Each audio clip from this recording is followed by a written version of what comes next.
Hello and welcome to SunnyRedemption Sailing, your bi-weekly voyage for BS free gaming news, normally. But there's just been a ton of stuff that has happened this week in particular. Of course, there's philspencer retiring from Xbox, and Bluepoint getting shut down. But before all that, I want to give you some good personal news. My son turned 10. I'm so happy. Nice. He got another Sonic cake again, and had a lot of fun having friends over. It was great, even if I couldn't be there. Because, you know, what's giving me hope through this year is being able to see my baby bird in Durban in June for a week. The week before July 4th, because I thought about the week starting on July 4th, but she has tests. It'll be fun to just be us and to see places in Durban we didn't get to last time. And of course, you'll hear about it right here on SunnyRedemption Sailing when I get back, so be sure to subscribe. Exciting. I am gutted by the way philspencer went out. It seems like it was a combination of him being incredibly tired and not entirely his decision. Yeah, I mean, it feels like he made his, leadership decisions in the last few years, whatever you think of them, and the chips kind of fell to the point where he intended to retire as early as last year, still doing the whole advisory role until the summer or whatever, which is expected. It sounds like maybe this leaked a little early, so maybe he didn't even want to announce it till a little later. Definitely going to be some big shakeups happening there. Well, I do not envy the new CEO, Asha Sharma, yeah. The former boss of AI, though she swears that she's not going to turn Xbox into AI slop. And for all the chuds out there, gaming does not mean that you're equipped to run a billion-dollar corporation, which is what Xbox is. It makes $10 billion a year. So you need a CEO for your company, not just a gamer. It was cool that philspencer had gaming cred, but that was more like, okay, he's not so corporate, rather than this means that he knows everything about Xbox, which he did know a lot about how to run Xbox. He saved it from the Don Matrick era with bold bets on games. And one of those was acquisitions. But it didn't pay off in the end because his eyes got too big for his stomach. I feel like was the problem with the Activision stuff. What basically happened is that he picked up a distressed asset. Activision was at the lowest price it was ever going to be because of the scandals. And so Bobby Kotick called him up on the phone and said, "Hey, do you want to buy this for 69 billion, nice, instead of 92 billion?" And then I get like, I don't remember how much his golden parachute was, but a ton of money to fuck off and live on a private island or whatever, instead of facing any consequences for his behavior and his mismanagement of Activision Blizzard's culture. Sure, he made a lot of money, number went up, but Bobby Kotick was an asshole, and well, he was connected to the Epstein files. Because, like, half the world's leaders are at this point. The World Economic Forum CEO just resigned. So, I'm glad that the Mercy has made me her mission. That has been helpful. But I am not used to this feel at all. Oh, did I get anybody? No. I actually didn't even check what the ability is for 3-round burst weapon. Take aim. Siphon blasts. Okay. Well, I'm gonna keep trying because now I finally have a chance to play with the new heroes. Speaking of Activision properties, Overwatch what's it called? That does not bode well for the game. I saw a headline about that, but I didn't get to see the trailer yet. Overwatch. I think it was Overwatch Rush, but I was so bored watching the trailer. Like, it looked like I was just watching somebody else play Overwatch. And with 4 players, come on, that's not really Overwatch. Like, 5 is okay, but how do you, like, have a decent lineup with.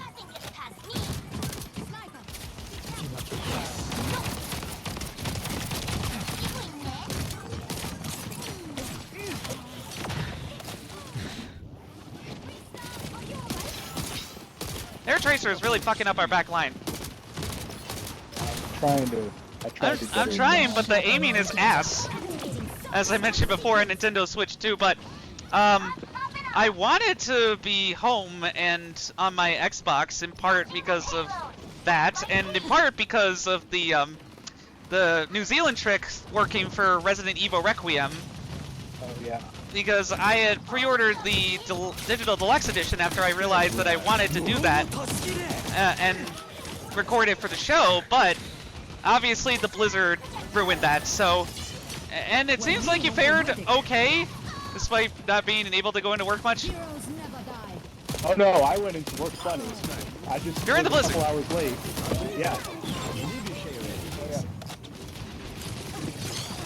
I just had to wait for my driveway to get plowed, and then as soon as that happened, I was on the road. Oh boy. Then the next couple days I worked a bunch too, because people were still calling out and stuff. I just wrecked Diva's mech. And Tracer's dead. Nice. Oh, whoops. It's been a minute since There you go. I still don't have it down with the perks. Hang on. Yeah, Enhanced agility. Once you like start, you know, memorizing what perk is what, for each Oh! character, you kind of just can do it. I got killed the minute I pulled out my pistol. Unfair. But Widowmaker got me, so fair and square. That is her job, after all. It's to hold high places and shoot you. Skulking around. There we go. Got their Tracer. Nerf this. Diva, get out of there.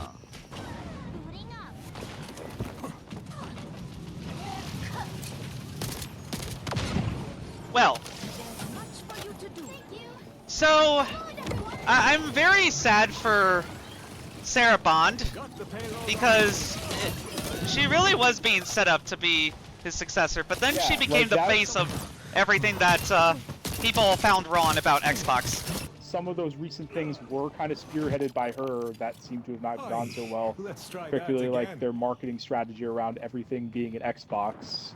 That's the thing with both her and Phil Spencer. It feels like the last few years kind of like people forget the years before that were pretty good. Like Yeah. Up until I think the turning point is probably the Activision acquisition, where things turned a little sour in terms of their decision making and stuff, but like, and the results that were happening. But up until then, like, things were going very well. At least in terms of like how people felt about it. Maybe not necessarily the Xbox brand, but like, you know, the faces of the brand that Phil kind of presented himself as, and I think he deserves some credit for where he got. Yeah. Oh, absolutely he deserves the credit. I mean, the guy spearheaded backwards compatibility, which was one of the most consumer-friendly moves of the past decade in gaming. Like, I feel like it could be a little hyperbolic to say like, oh, Xbox wouldn't still be around if he hadn't been the one to take over, because like I'm sure there were plenty of other people who could have done a capable job, but certainly, especially in those first couple of years, having him, you know, like as someone who could answer questions and make decisions about things, having him as their front-facing kind of one-man PR machine helped a lot. From like 2014 to let's say 2018, and then it started to not help so much. Yeah. Dude was definitely tired for the past couple of years and had definitely reduced his role because I think he was not happy with being seen as the face. And yeah. That's why he groomed Sarahbond to be his successor, and she whiffed it. She did. And beyond that, even just like for the 10% of stuff that we do hear about, like the sentiment had always been like he's basically fighting within Microsoft to even keep Xbox around. you know, and try to justify their existence. I'm sure there are plenty of things that will come out eventually about like, oh, he, you know, had to fight for this, or, you know, this decision was more of, you know, a from the top corporate kind of thing to grow Game Pass or whatever. So, 'cause I'm sure he didn't just wake up one morning and say, let's hike the Game Pass price. No, it was Stuff like that. A lot of more recent stuff feels much more from the top rather than from within the Xbox division. It was that our investors cannot see us to be losing money at all while we're spending a ridiculous amount of money on the pet project called AI that's supposed to take over the world, which it's not. Oracle might. Netflix withdrew. Paramount wins with a $111 billion offer. Daddy's money came through. The Ellison family is going to own CBS and CNN. And the way that CBS has been going has not been great. Yeah, let's just get The Barry president- Weiss in charge of everything at this point. The president of the United that States goes. will get his wish, and CNN will get neutered. That's my prediction. It fucking blows, but lots of people are turning away from mainstream media for their news now, so there's hope, because the State of the Union was not watched by a lot of people. It was the longest one in American history, and I'm going to roast it more thoroughly on my 4-hour video essay that I've been in the weeds on with the presidencies in BioShock Infinite, which is its own conversation for closer to the end, summarizing my impressions of replaying that on 3 different platforms. The People's State of the Union by Midas Touch Plus was seen by 2 million people live on Substack. So the media landscape is shifting for the better, possibly, because, you know, maybe it wasn't great to have only 3 trusted news sources, despite the sentiments of, oh, a time gone by when people could agree more. Yeah, because practically all of the newscasters were white men. It was white supremacy to some degree. That's coming back, apparently. But, yeah, you know what? This is only upside for Netflix, because this was such a pending regulatory headache with the government breathing down their neck, and now they get a $5 billion breakup fee, which will only pad their profitability, while they get to watch a competitor get bloated again, and you know, burn itself out. Like, what exactly has Paramount really been doing for Star Trek the last few years? That, because it just seems like nothing is on the horizon now that Kurtzman is gone. Or CBS, really. I mean, I still watch Survivor. It was great to watch that last night. But wow, they are really locking it down. Yep, I'm trying to help where I can. Their jetpack cat needs to go immediately. Here we go. We got the cast.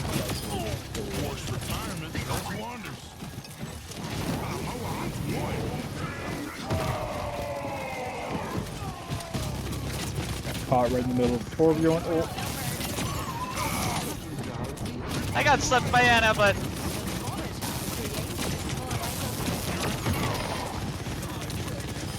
their dominance down.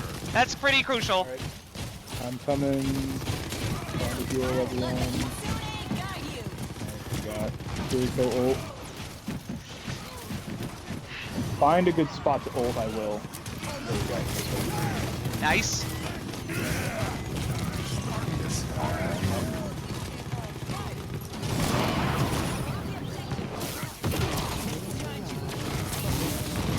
I got slipped, but McCree's mostly dead. Oh, damn it, he got back to full health. Asha Sharma, she's saying all the right things to some people.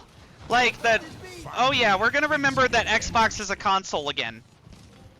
But the problem is that the pivot was so long-term and so huge that, well, I'll get to what the moves could be in a minute, but like, you can't take games off of Game Pass day 1 or people will get mad. You can't get rid of multi-plat launches or people will get mad. You can't get rid of consoles that are expensive and don't sell well or people will get mad. The hardware for the next gen has already been set. There's not a lot of pivots, so my only thinking is that they'll try to go for new homegrown franchises on Xbox consoles. Potentially disused ones that wouldn't sell a lot. Like, it was ridiculous to expect Hi-Fi Rush to be a massive seller on PS5 with like practically no marketing. As good as that game was, it just wasn't gonna get that kind of pull without Game Pass. So you cultivate some smaller franchises and you make them bigger enough to then sell sequels on PS5. So that's one option. The other option is longer timed exclusivity than a year or so for the biggest games that are new, like your Halos and stuff. Because, well, I think they've realized that it's kind of stupid to be getting 30% of everywhere when you could get 100% of your own platform. So there is going to be some focus on exclusives again. But, thank you. Oh, this is such a battle. Holy shit. Sorry for not being so coherent in the middle of this battle, but, well, no bad AI and a return to Xbox is at least something. At least an acknowledgement that fan frustration is being heard. Like, I don't know why philspencer didn't try to reassure earlier with that. Maybe the guy was just so tired and so caught up in everything with Activision that he just couldn't. And maybe he was thinking about this for a while though and was telling her what to say. See, that's what he's on for the summer to do, is to make sure that the Xbox boss sounds new without doing an entire pivot from everything. We really had some good battles there, but it was just not a strong enough push because they really held down that choke point with the Domino for too long. I gave their Domino an endorsement. I think she may be due for a nerf. Just maybe to shield size, because it's pretty huge. Yeah, maybe. Yeah, I haven't really played her, so I don't know. I'm gonna try playing her if I ever get tank. Actually, I'll just queue up only for tank. I am getting some new strategies about her. They have some time to figure it out because the Xbox Series X sales are gonna be what they're gonna be. Like, they're pretty plateaued by now. And, let's see, where are you? There we go. Team kill already, wow. Oh, I didn't realize we were loading right in, okay. Okay. But with the PS6 definitely getting delayed, there's no reason for them to be jumping right out of the gate with a next hardware thing until they have something new. Oh crap, I sucked.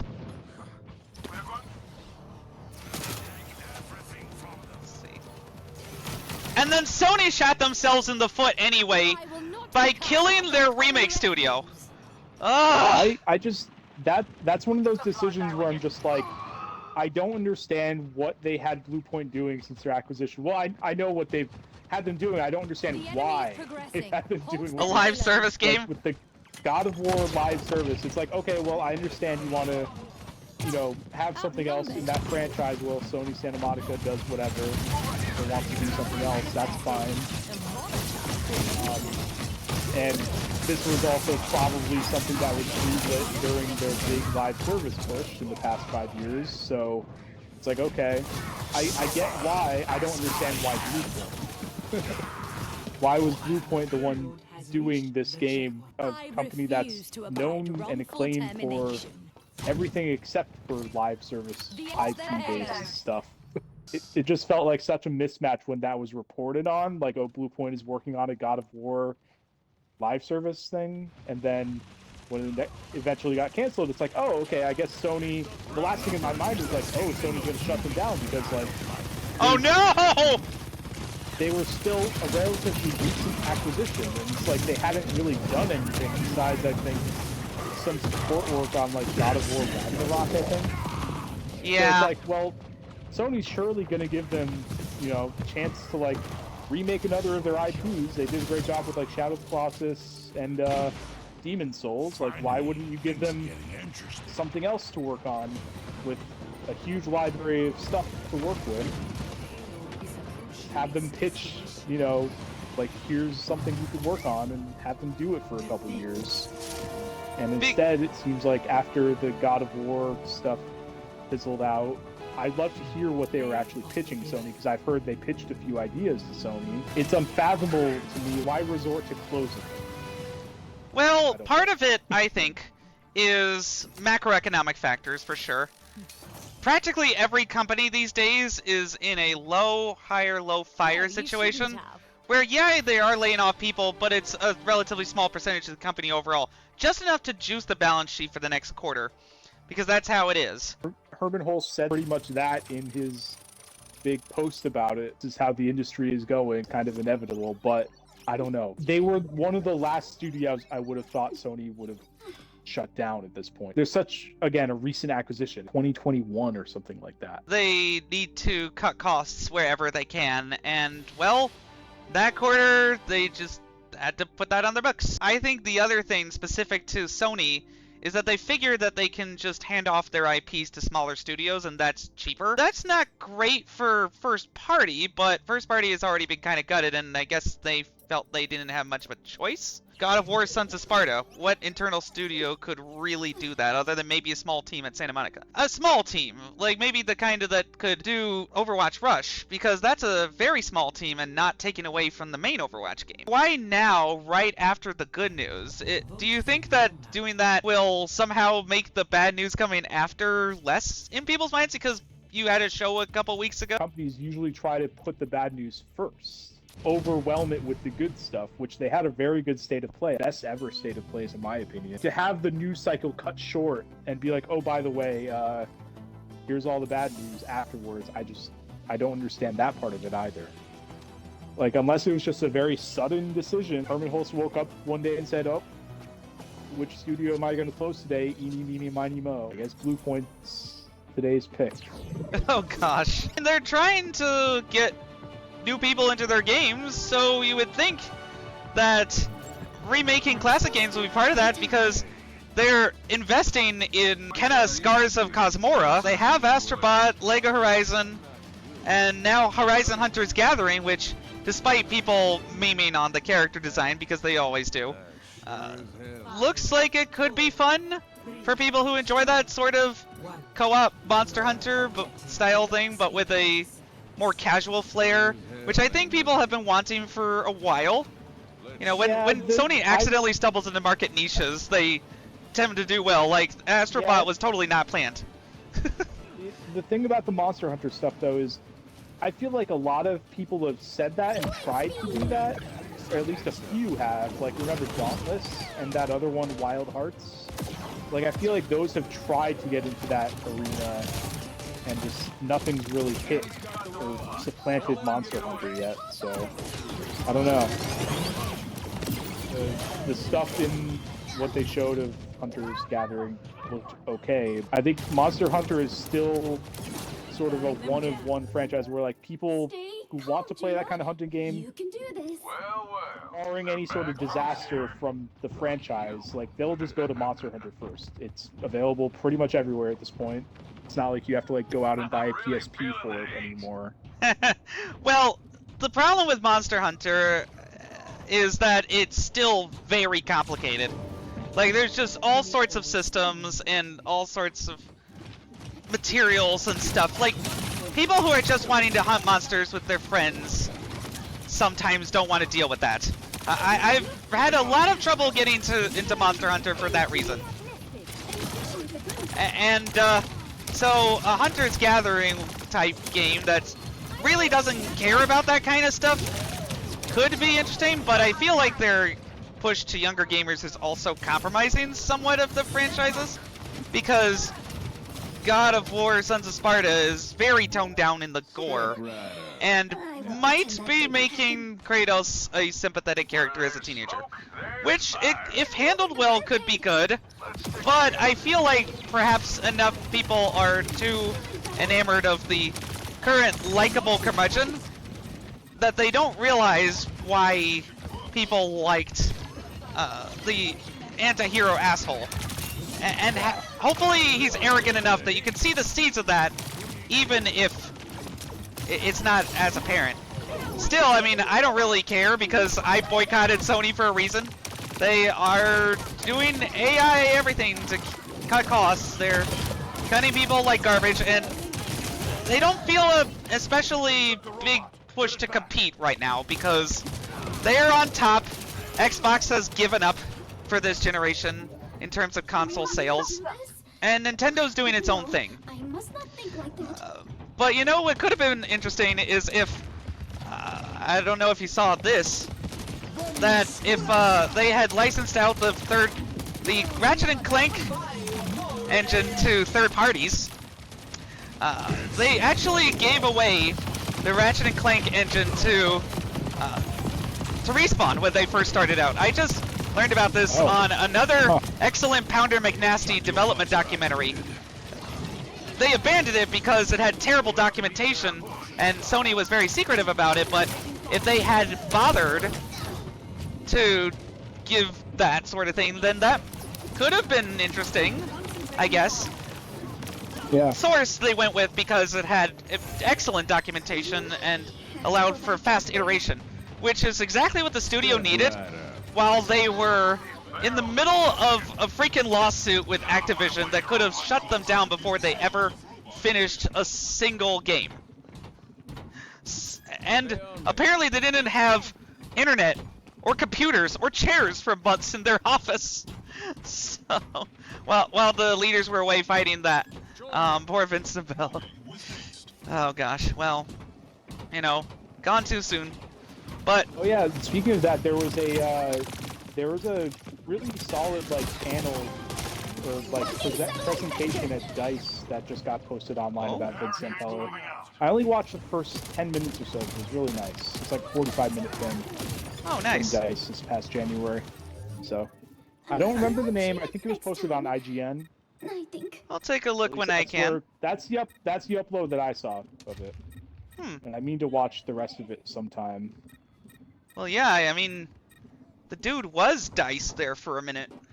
Like, the creative force revitalizing DICE. Yeah, well, EA. not from DICE the developer, from DICE the DICE Summit in, I forget where it is now, Vegas?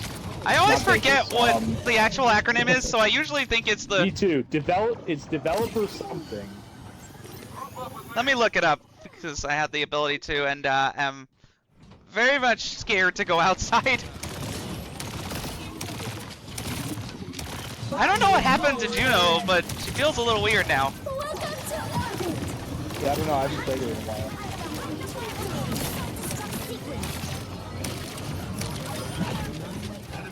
It's our last stand. On my ults. I mean, my instincts are telling me that she's a distance winner picker, rather than getting in the fight. It's just that it's very difficult when they're right in your face. Yeah. Still in it, just barely. Okay.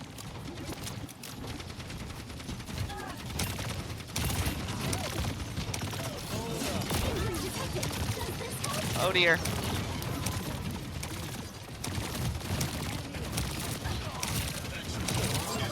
Again, I can't wait to get back to a controller with actually good analog sticks. I get that they have gyroscope aiming, I get that they have mouse and keyboard controls, but none of that will feel good at 30 FPS. It's one thing to have 120 Hz mouse controls in, say, Metroid Prime, or even 60 FPS gyro on Splatoon 3, but I was never good at that part either, so 30 FPS gyro is not going to be good. It just didn't feel that way. You know, it just doesn't seem like anybody in gaming is really focused on establishing franchises that last a long time, that are new. They're just thinking about, we gotta do the big hits that everybody recognizes and not take any risks. Like, I'd be very nervous for Clockwork Revolution right about now if I was in exile. Like, if that game doesn't do well, what happens to them after all this time? Because basically we were hoping during the big 2018 to 2021 or so gobbling up of indie developers that, oh, you know, these companies have infinite money and they'll just keep funding these games forever. But what happened was they were in an environment where money was free.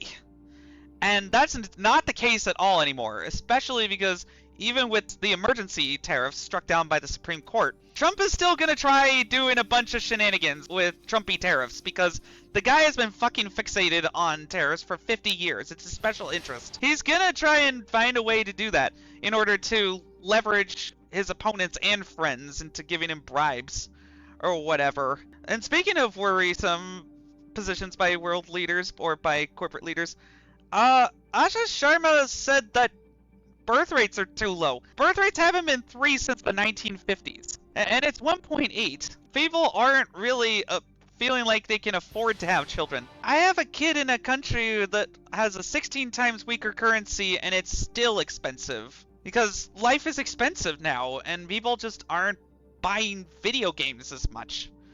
The way that they projected would happen forever after the pandemic. Why did business leaders with presumably years of experience think that economic trends of any kind would continue forever? That's just not how history works for anything, let alone the video game industry. When you're in that bubble, it can get very myopic in there. Seeing what's in front of you and going, oh, we can do this and do this and do this, and then the consequences don't kick in till later. Speaking of consequences, a new Jason Schreier story has dropped about the failure of Highguard. Turns out they celebrated way too early behind the backstage of the Game Awards. It was originally going to be just a straight-up survival game with enemy bases that were NPCs, which could have been interesting if they'd managed to nail the game design in like a year or two, but they didn't, and so they just decided to essentially get to the good part if they wanted to have the competitive thing. But I feel like a PvE hero survival thing could have worked. It's just that the game really didn't know what it wanted to be. And I also have to correct myself, it was absolutely not 6 years of development. It was like 4 or 5. I had forgotten how to play this game with him.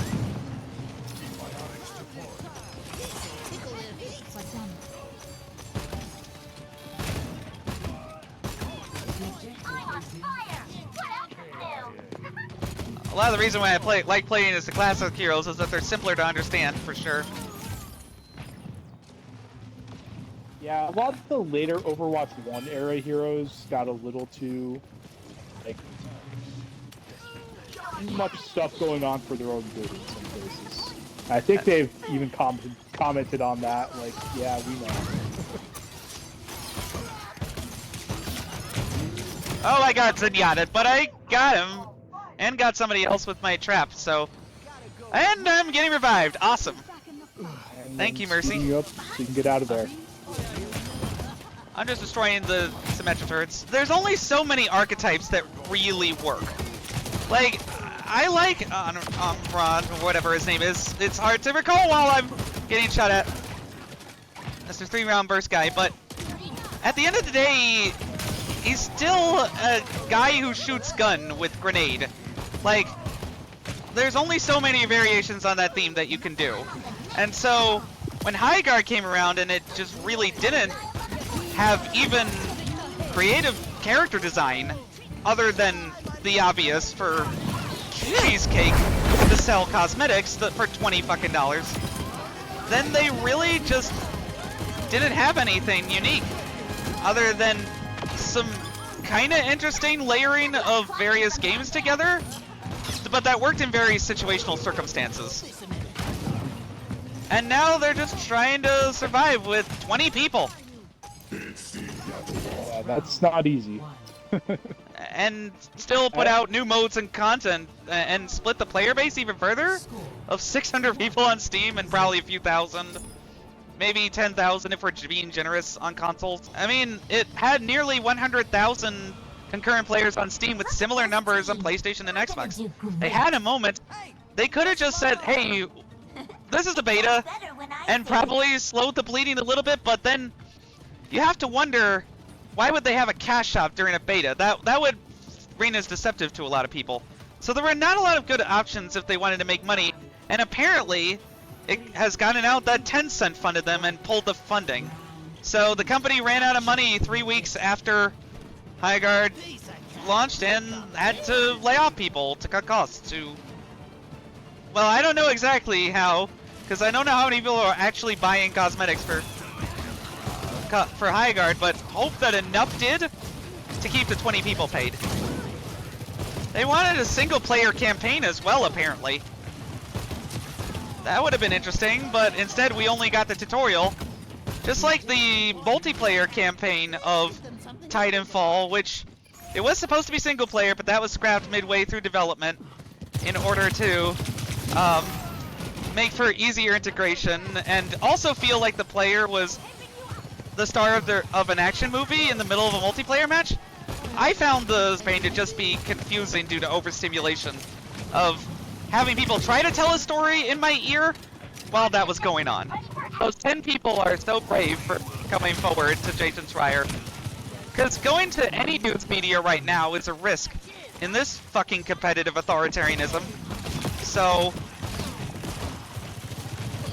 yeah, I just hope that Wildlight survives in some form, and maybe they can eventually do a highguard spin-off that is kind of okay enough to allow them to really make it... I don't know. Probably not, but some sort of smaller game maybe is called for. I mean, one of the small ideas that would have been so awesome if Respawn had done it was fighting dragons in New York City. It was just concept art, that's it. Well, people were noodling around on whiteboards without the computers and stuff. But I have been really excited to try and play the game Legendary, because that had a very similar concept, and that would have been so interesting. Oh, yeah, I got that game, yeah. I have the PC disc. I might have the 360 version. I forget if I ever ended up buying that. Oh, if you find that, I would be so interested in playing that. That would be amazing. Yeah, I either bought it or it's on like a wish list somewhere for when I find it for cheap enough. Oh, at your retro game stores. So you don't have it right now. Okay. I don't know. I have to, in between rounds, I can pull it up because I have my collection on my phone. Oh, your 360 collection on your phone. How? Well, I mean, I just have like a collection app, like, you know, to sort my collection and search it. Ah! I had my alt just as it didn't matter.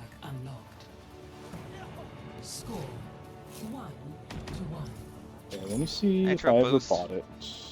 Nope, I never bought Legendary, but I probably should. Also, Tencent's entire Teamy studio group is gone. They were the developers of Age of Empires Mobile, Honor of Kings, Pokemon Unite, Call of Duty Mobile, Arena of Valor. Those all seemed like they were doing decently. Yeah, but maybe that's pretty surprising, because the only one of those that I really pay much attention to is Pokemon Unite, but it always seemed like it was doing fairly well. But I guess maybe just the mobile game market is different, because, you know, millions of players... Oh, no, it's not the entire group. It's Teamy Montreal. Okay. Oh, okay. They were focusing on a AAA open-world service-focused game. Again with the fucking live service killing me. Why? Ah! Enough! Not everything needs to live forever.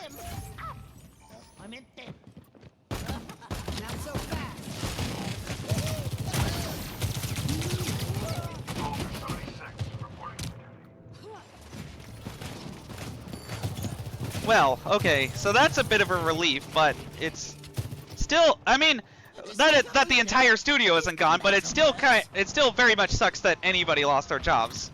Don't get me wrong. But yeah, the brutal game industry strikes again. The one bright spot, or so I hear from a friend of mine who's in community testing for Civ 7, is that is getting better. If it's like 20 bucks on Switch 2, I'll probably get it on an impulse buy just to see how the mouse controls are in the portable mode, because that's just so interesting to me. I'm not very good at Civ games. I've tried a couple, Civ 5 and 6 Revolution as well on 360 backwards compatibility, but it just never was my jam compared to Age of Empires. So yeah, well, he says that it's good. I think that he's under a bit of an NDA, but he's a huge Civ fan, and so that's some encouraging news, at least for some fans of that. Yeah, it sounds similar to Civ 6. I remember that kind of had an underwhelming launch, and then they kind of got their act together by the end of that game's lifespan. I'm not much of a Civ fan either, but that's just kind of the impression that I got.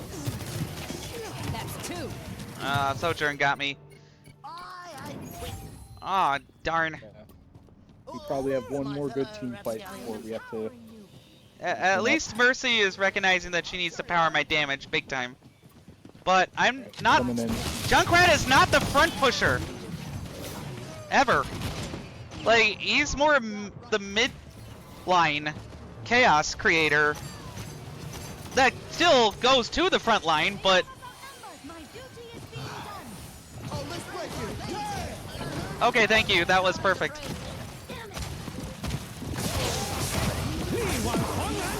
Might not be enough, Daryl. Well, I got somebody in my trap. That was Zenyatta, but that wasn't enough. I almost managed to push their mantra off with the edge. Oh well, that would have been nice. Oh well, not quite enough. But you know who is doing interesting live service stuff? Is Valve with Deadlock. I've been hearing some good stuff about that. Well, it would be nice if they like publishes at least. I know it's trivially easy to get the invite to it, but it's kind of crazy that like they haven't just put in some kind of sort of formal like early access. Well, that's probably because they're still testing the server capacity very slowly. But yeah, so they haven't done a new server-based game in how long? I mean, Counter-Strike 2 wasn't that long ago, right? They probably have been developing Deadlock for years, and they had to set up lots of different things. Apparently, it's a mashup of a lot of different games with supernatural forces on the streets of New York. Very Legendary adjacent, I guess. But multiplayer. Maybe they're waiting to really make a push until the Steam machines come out, whenever that is in my lifetime. Still annoyed about the RAM crisis. The lengthy cooldown timers, the mobs, the categories of heroes, and the lanes make me feel like this is basically third-person Battleborn, but potentially really good. Like, I liked Battleborn. I liked getting that MOBA-ish flavor on top of my hero shooter. It's a shame that that game's dead and gone forever, even the campaign, because of the server dependency. But, you know, I'm not so annoyed about that with Deadlock, because Valve is Valve. They'll support everything forever. Deadlock is apparently unashamedly itself, according to Polygon. There's elements of other games, but it's got parkour peppered in, running up walls, avoiding detection, or before casting your ultimate. Apparently there's ultimates that change based on how high up you are, so there's a verticality that could be really interesting. The skill ceiling is very high, which is good, and matches are pretty short with, in the 4v4 Street Brawl mode, which the game suggests you do after the basic training to get shorter matches to help you learn faster. So it feels like Valve is slowly learning the lessons that its competitors failed to, and is making a very unique game that could really upend things. Like, nobody really thought that first person could be for much other than shooting, and then Portal came along and changed all that. Left 4 Dead set the agenda on how co-op shooters have worked ever since. So this could be genre defining if they really can sell the unique feel. Yeah, I'm definitely curious to see. I mean, whenever I get a chance to do that, I'll be sure to record video of it, because, well, next match I gotta tell you more about the demos I've been playing, but, well, I am very much invested in the Steam store. I just got the entire Rock of Ages series for 40 bucks, which was not bad. And maybe it'll play better or control better on PC, because I always had trouble with it on consoles. Okay, there we go. Got the assist. I mean, Xenia is definitely much more of a pick the winners and losers kind of person. And they're stuck in their frickin' spawn. So, I think we have a very good chance of pulling out a victory tonight here, at least. Well, we did win we won our first game. Oh, there's been quite a few games I forgot. Again, long week. Because part of the reason the Rockofages series even came to mind was because, once again, Wahid was being an annoying son of a bitch.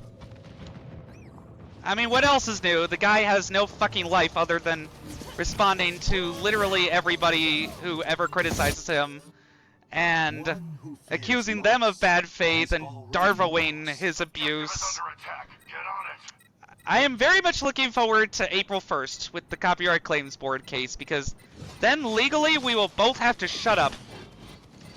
But until then, he's just digging his own grave legally when it comes to bad faith claims. And I could get $2.5 grand from this guy for the amount of time, effort, legal research, etc. that I will be putting in, potentially representing myself. Maybe $5 grand if I get, even if I get a pro bono attorney, that might be the case. Depends on what costs there are, to some degree. But also, if there's a pattern of bad faith harassment, then the board can absolutely consider punitive damages and a ban on filing claims for a year or possibly forever. I'm not a lawyer, but I am certainly thinking about getting a paralegal certificate. And if I don't become a game developer, I'll explain more of that when things are calmer and we're almost about to the end. That's part of the reason my energy keeps feeling a little bit drained. That and the hours and hours and hours of all the video essay stuff. But, you know, I like doing this show with you because it feels easier, and because even when I'm bringing up Wahid or whatever, I don't feel as angry about him when I'm talking to you, because you're very zen. Like, not very easily rattled. And I'm not easily rattled either, but transphobia is where I draw the line. Repeatedly misgendering me, using all the pronouns as a mechanism to say, oh, fine, fuck you, I'll just call you it. And all the other things, you know, like whatever, you weird alien monster. Okay, well, I guess we're gonna have to stop the payload, but we got some time, I guess. Experience tranquility. Killer! Somebody!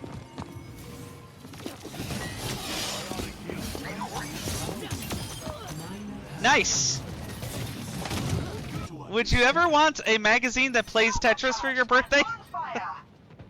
I'm good. I saw that thing you looked at. I'm kidding. To look at that somewhat. Much, yeah. Or a trip to Dubai to do a drone show with 4,000 drones for Tetris. That was a longer time ago. Can't really exactly look it up right now in the middle of this match, but still, it's like very ingenious what people are doing with that. We do love ourselves some Tetris, and well, for my video essay for May on the Soviet Union, I'm gonna get to play the original 1984 5 Electronica 60 prototype. Yeah. That thing didn't even have any graphics capability. It was basically a glorified calculator that connected to a display. But then it got ported to IBM PC compatibles, and practically every Russian that had an IBM PC compatible was playing it, because it was not exactly very legal to sell this stuff, and that wasn't the intent anyway, until a guy from Hungary was like, hey, I'd love to sell this to the West, even if it risks, you know, like arrest by the state. Would you want to do that? And while he was trying, well, the guy whose name I can't look up right now was trying to, yes, was doing that, was looking up, you know, permission to sell it. The Hungarian guy sold it out from under him anyway, and it's a whole thing. I still also need to see the Tetris movie on Apple TV Plus. Since you have that, you should definitely check that out if you haven't. I've not. I've seen plenty of documentaries, but I haven't seen the actual movie. I also need to see the documentary stuff that they have in Tetris Forever, because that was part of the reason I got it, obviously. I haven't really checked out, say, Mortal Kombat, because of the fact that I suck at all the games, but I really should at least check out the history and get some interesting knowledge that way, even if I did not get as many updates to the way these games played as I probably would have liked. Still, mostly just on Switch, it's been BioShock Infinite. Specifically Clash in the Clouds, the wave-based enemy mode. Yeah. So I'll talk a little bit about that. On Switch, it sucks. My God, the frame pacing is atrocious. The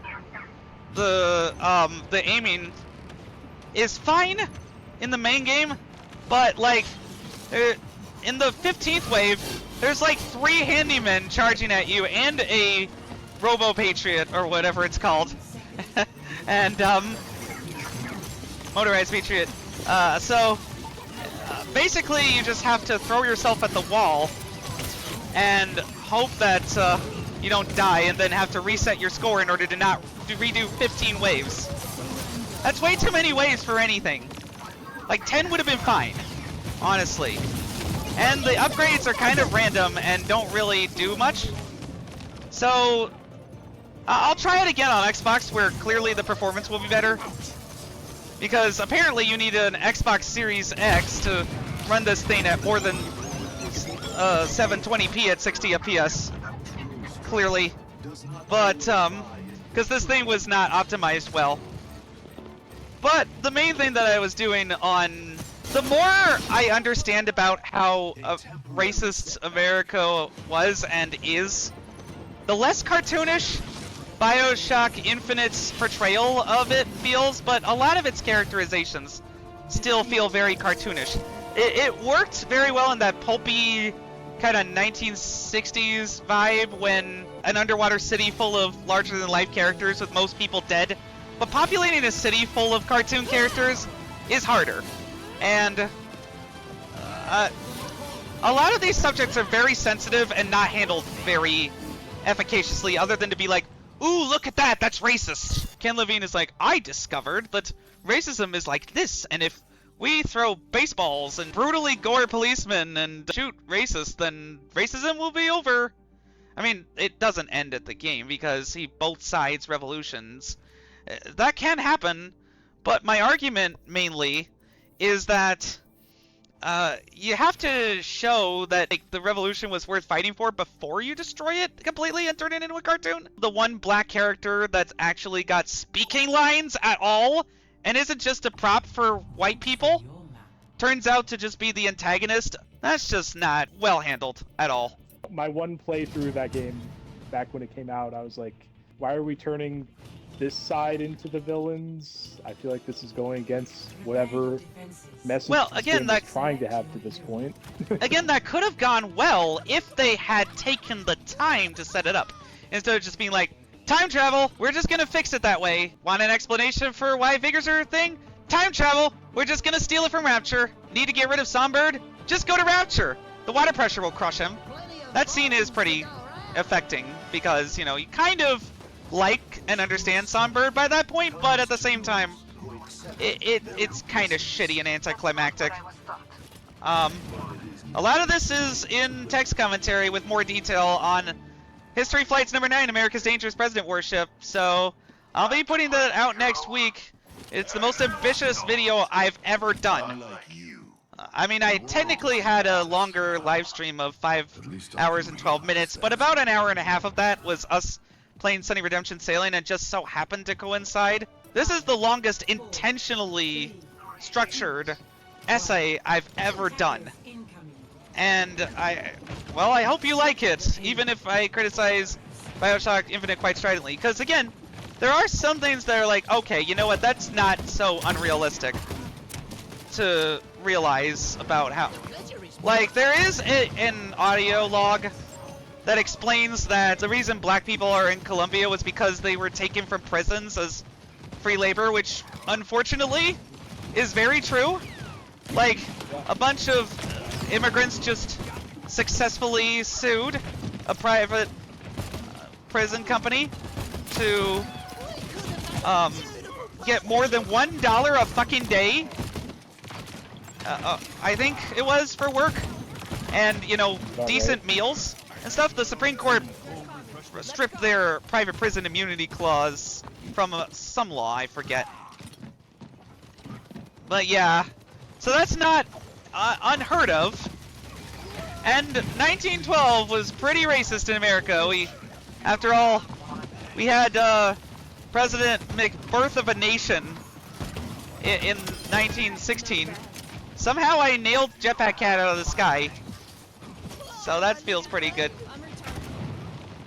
I'm really getting back into the hang of Junkrat, but as soon as I get home, I am deleting this game to make room for something else on my Switch, and finally getting my 512 gigabyte micro SD card express for the Switch, because I was running out of storage between this and Requiem at 27 gigabytes and some other big games I wanted to keep around.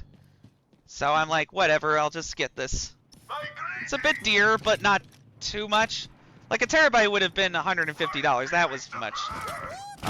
But this was like maybe 80, which was not bad. Yeah, I believe I have a 512. I can afford to splurge on these sorts of things every once in a while, especially for Resident Evil Requiem, which I want to talk about for a second. I got the deluxe edition on Nintendo Switch because well, the performance looks fantastic. 600p sounds bad until you realize that there's all these upscaling techniques that Nintendo Switch 2 is really good at, that Capcom in particular is really good at, because they optimize well for the original Switch a lot of the time with Resident Evil stuff. Though it's still kind of gross that the only way you can play Resident Evil 2 is a cloud game for $40 fucking. Like anywhere, like they're not even gonna put that, just plop that on Nintendo Switch 2, just as is. I feel like there's been a couple of those cloud versions where they have a couple, I can't name which ones, but I know there were a couple in the past 6 months or so that I've seen where they had a cloud version and eventually did a Switch 2 version native, so I think that's still possible for them to do. Just a matter of the willingness. Mainly I got the deluxe edition of Requiem because of the Lady Domitresque costume that I know people will go gaga for in the video. I am gonna experience both perspectives though, because my plan is that anytime I get hit, because I'm fairly good at these Resident Evil games, these new ones, I feel like I can give myself a little bit of an extra challenge. That anytime I get hit, I have to switch perspectives. Okay, that's interesting. Like, it could be really interesting to experience more of the tension as Grace in first person, and then try not to get hit, but then be like, well, now I'm Lady Domitresque, and you know, that's fun. Or you know, just start out as the Resident Evil 6 style badass that Leon is in third person before switching to first person because his perspective is limited a bit or something by getting hit in the head. That could, you know, it'll be interesting to see how both perspectives play at the same time, because I do not believe I ever played Resident Evil Village when they added the third person update. Yeah, I forgot they did. So this will be my first time with dual perspectives. Both are now just as part of the Resident Evil fabric as the other. Just like how there are just as many Halo games with sprint and not sprint. There we go. We win! Yay! That Okay. was our last game, by the way. Yeah, I'll need a few minutes anyway to summarize the last little bits of stuff, and then in an hour, Resident Evil will unlock, and I will record that. Well, Oh, what a way to go out on top! Yeah, probably my triple. That was one of my ults. Yeah, right at the end here. Just kind of won us the game. Oh yeah, I mean, ults are easy POGs if you know how to use them, and you certainly do. But I feel like I did pretty decently as Junkrat as well. I'm just kind of trepidatious about the future of Xbox. Not because I think anything will get shut down anytime soon, or because I think, as somebody said, that Asha Sharma is just the hospice care person quietly leading Xbox consoles to their death. So that was said by Seamus Blackley, who, 20 years ago I'd be willing to listen to him about whatever, because he was in the trenches in the original Xbox era. But I don't know. The dude hasn't worked for Microsoft in over 20 years. I don't know about that. Well, okay, so I feel like a fairly quick win for the next generation, even if the hardware is set. You just cut out the PC mode for people who don't care, and then like knock off a couple $100 easy. I don't know. Maybe that's what they do to try and have a different cost version. With more storage for the PC version to justify it, because you have more games, clearly. Yeah, I think that would kind of defeat a lot of the point, probably. I think for a lot of people, I feel like they need to just have one sales pitch this time. Because they had, the Series X and S this past generation, which I think worked fairly well in the beginning when, before any price hikes happened. Now I think if they were to go back with awareness that prices were going to go up this generation, which I don't think anyone was really anticipating when this generation started, I think maybe they would not have done the Series S in hindsight if they had to pitch it as a $400 or whatever it is machine rather than a $300 machine, Yeah, back then they thought that there would be enough people buying that would make sense, but clearly not. Because by the time it really got momentum, kind of, with games, people were very much tightening their wallets just on anything gaming related in general, and just like playing free games on their phones, on their TVs, whatever. So they were chasing tomorrow's customers by abandoning today's. Mm-hmm. And that can work if you nail down your fortress there with frickin' exclusive games. Like, you have to have something. And if you just multiplat it for everything, then your box isn't going to get something that people will be like, hey, you can only play it on this, and it really shines here graphically or gameplay-wise or whatever. There's been some really great games that have come out, but they're just shinier PC games, basically. And speaking of PC games, I am taking a game design course from Epic on Coursera, and I have gotten some tips from Gemini about how to code a Reign-style card game. Because I had been thinking about it after my crack about, oh, everybody's going to get dragged into HR, and I was like, what if that was a game? So, I am announcing Super HR 0, a superhero HR game where you have to balance various different factors. I'm still figuring out what the heroes' names are from my lists of heroes that I've drawn up for various different stories at various times. What the conflicts could be like. Just like, is the idea interesting looking at all if I smash together the code that was given to me in Visual Studio, and what can I learn about that?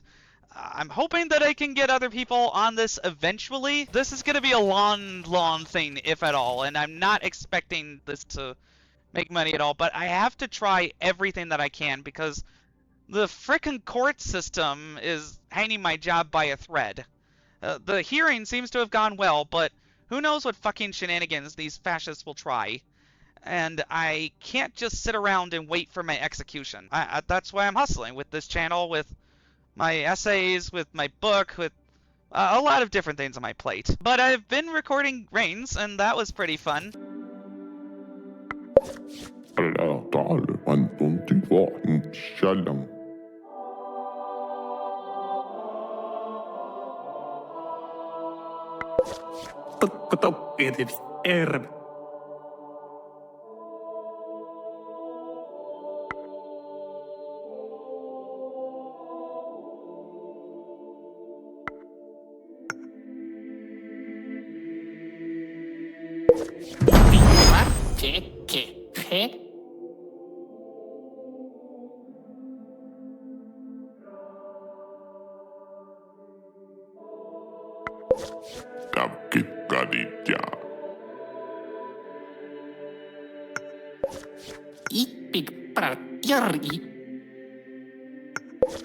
Paghan lanya autish.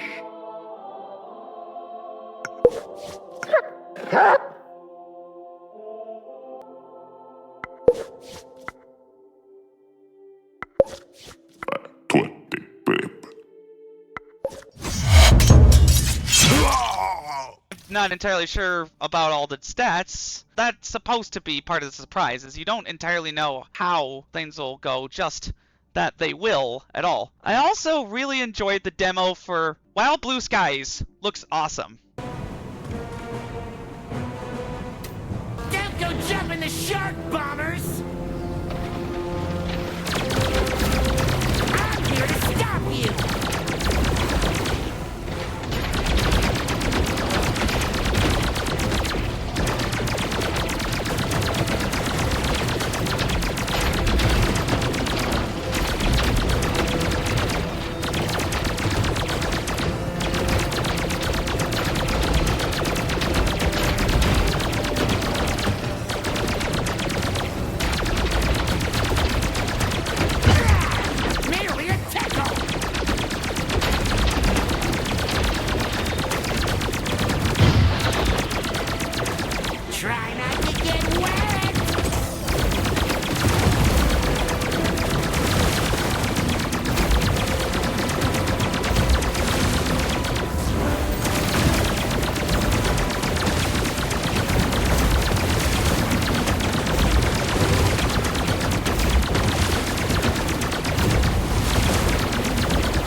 Blue Bombers, check in.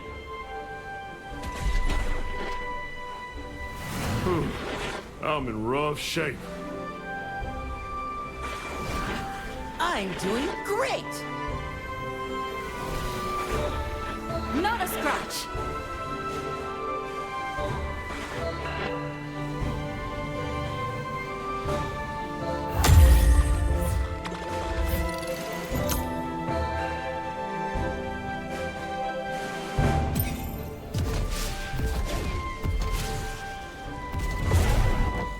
Thanks for playing. It's super hard at times, and sometimes the dialogue can get repetitive and annoying if you die multiple times in a row, and there's a couple of mechanics that the game doesn't explain as well. But I feel like as somebody who's not very well versed in Star Fox, but has a little bit of an understanding of what the tone is supposed to be, that it really nails that. That people were really passionate about bringing back this kind of arcade flight combat game, and that it's really good so far with the one level that is in the demo. So we'll see how the full game is, but I recommended it to my Star Fox head friend Billy. Relooted. Did you hear about that one? I did download Relooted. I just haven't had time to play Oh, is that on it, but I haven't Xbox? heard about. I just Yeah, bought it's it on on Game Steam. Pass. Oh, Yep. it's on Game Pass. Okay, well, Yeah. I wasn't paying Yeah. attention to that. Well, that's great, because a lot of people need to try this game out. The premise is very intriguing of stealing African artifacts back, though I've only just completed the prologue level.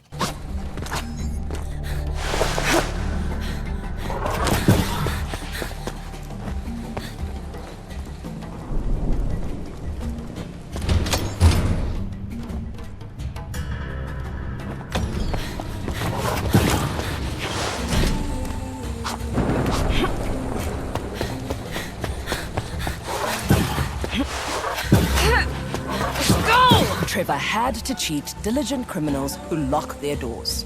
I'll have to go through the window again.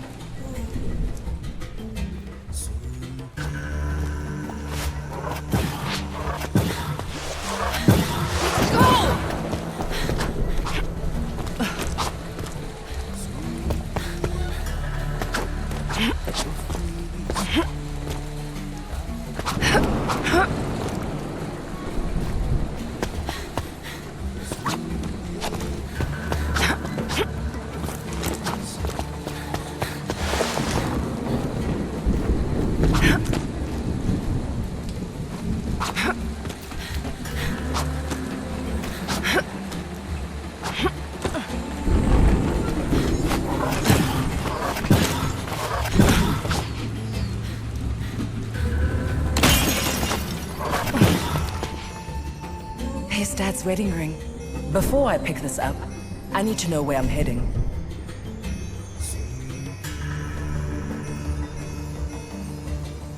Trevor better be at that van. Bad guys are coming. Go time.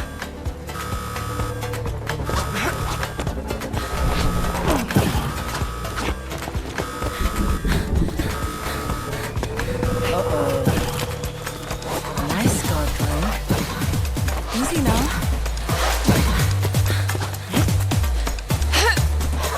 That thing is fast. It's gaining. Stupid machine. Thanks for nothing, Trev. Let's go! It's a very fun game so far. I was initially thinking that the parkour was a little weightless until I realized about the boost mechanic by hitting X at the right time.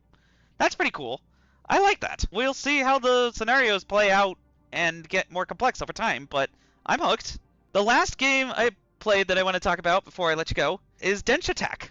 Oh yeah, I love everything that I've seen from that game. The only thing is I suck at the tricks.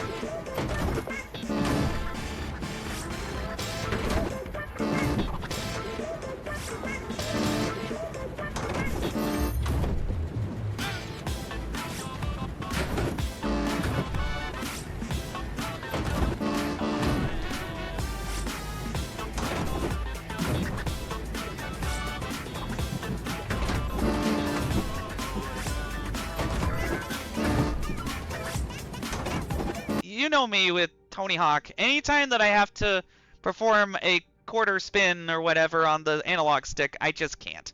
And there doesn't seem to be any other option like hitting buttons at the right time for accessibility, which is kind of concerning whether I'll get that game or not, just because it's like, I really want to try this, but if I can't get past the tutorial on tricks, then I just shouldn't even be bothering. But I'm going to keep bashing at this demo until I got good. It seems to save your progress between different things, and the jumping's very cool. The ground slam feels meaty for a train. I guess, like, clanky. The drifting mechanic is very interesting, because obviously you're not usually turning in a different direction unless you choose a track ahead of time. So it's more just about, like, pressing and holding it and then, like, letting go at the, or hitting it again at the right time. I think I'd have to check it again to remember exactly. And long day, a lot of work, but yeah, I'm very excited for this game, and I am super excited to finally try Resident Evil Requiem. I have been hungry like a zombie for this game because, well, it seems to really go back to Raccoon City and deal with the consequences of that all these years later in an interesting way, right after Village for Leon and this new character. We'll see how much he overshadows her, because I am a bit worried about that. I trust Capcom here. I'm really excited for this game. It sounds like it's a great blend of scary and action. You know, of first and third person. I definitely want to play it at some point. I just haven't really, like, aside from the remakes, I've liked all their remakes. I just haven't got on board, like, the 7, 8, you know, I've played them a little bit, but haven't gotten super into them for whatever reason, so... Yeah, totally understandable. It seems like it's fine to just kind of skip ahead, so maybe next couple months I'll look into actually buying 9 or something. We'll yeah. see. By the way, I thought that was going to be called Phoenix, because that seemed to make the most sense to me. But Requiem seems to work for them, so, well, hey, I'm not going to begrudge. Yeah. The main thing is, I had been hoping to use the New Zealand trick to try to play early, but that was when I thought that I would be near my Xbox at all. That's one of the, you know, sucky things about getting rid of the Xbox Series S, but... well, in practically every other respect, the mini PC is superior for what I need it for, and my family just wasn't really using the Series S, so, you know, if I want to play golf with your friends with them, which is the only game they really care about, then I have my PC for that, and it does a ton of other things, like ripping more than 100 movies this week for them to keep, you know, for family memories and stuff. But yeah, so when might you next be on? Let me think. Monday or Tuesday, possibly. Yeah, that definitely works. Cause I'm getting driven down this weekend, and then I'll be free after Sunday. Cool. And then I definitely want to finally do some co-op in Avatar Frontiers of Pandora. It just feels like the universe has not given us much of a chance to do that. Yeah, I'm down for that. I should. I'll play a little more single player at some point. I should have some free time tomorrow. Okie dokie. Well, you have a good one, and thank you all for sailing with Sunny Redemption. Hello, Resident Evil fans, and welcome to part 2 of Sunny Redemption Sailing number 51. Where I will be giving my live, unfiltered impressions of Resident Evil Requiem. Ooh. Sir.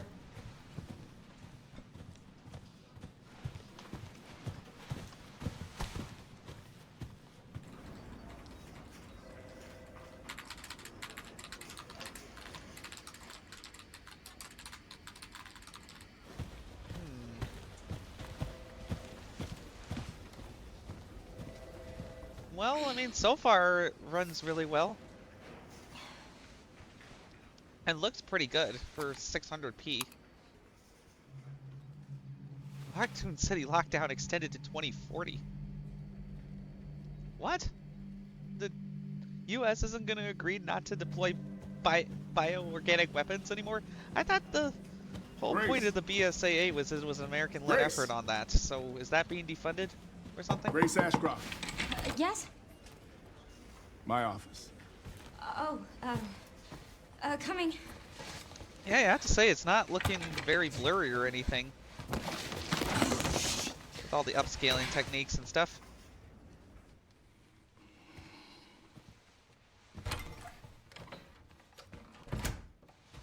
If this is about the report you asked for yesterday, it'll be ready in 3. No, 2 days, tops. Put a hold on that for now. We found another body.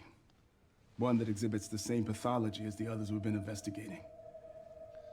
Now, I need a good technical analyst on this. Okay. Who has never experienced anything related to I need your pathologies eyes before, on the crime scene. and quite possibly related to Remember bioorganic the hotel. weapons. But yeah, we'll just send this rookie. Why not? Look, I know that's where your mother was murdered. Oh. And I know it'll be upsetting for you. So why are you putting her on this case that could upset her? That seems like it risks a lot of Alyssa died 8 operational years problems. ago.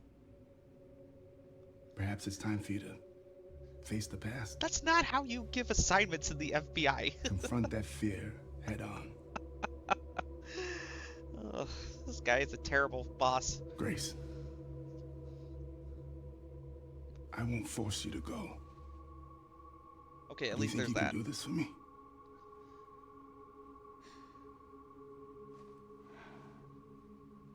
Investigate Definitely that some crime scene. artifacts on And edges report like back to me hair, with your findings. but they're not that noticeable unless you're looking for them, like I am. That's all for now.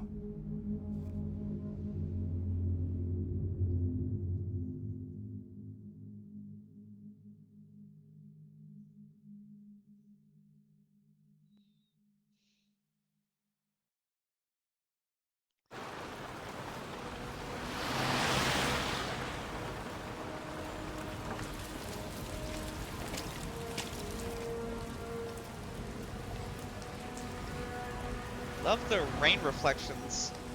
I think that's the ray tracing. I think this is the first time I've ever encountered a Nintendo Switch 2 game with ray tracing on it.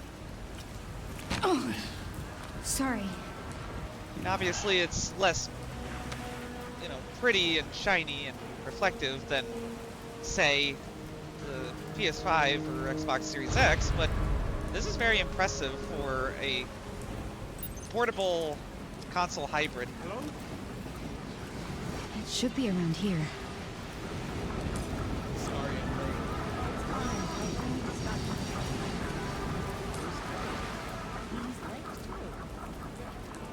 There might be some input latency from it not perfectly hitting 60 FPS, but it's only a little bit.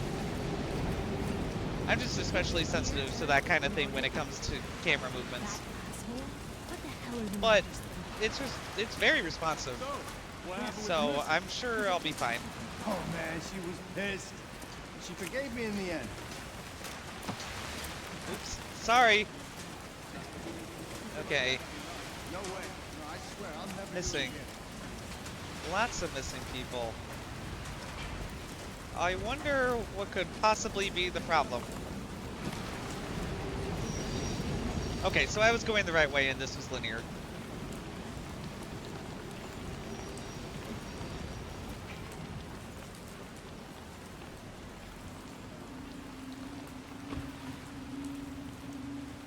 Well, Hey, miss?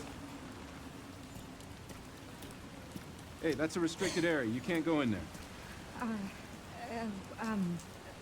Why? It's an active crime scene. Oh, But- right, sorry. Just a well, sec.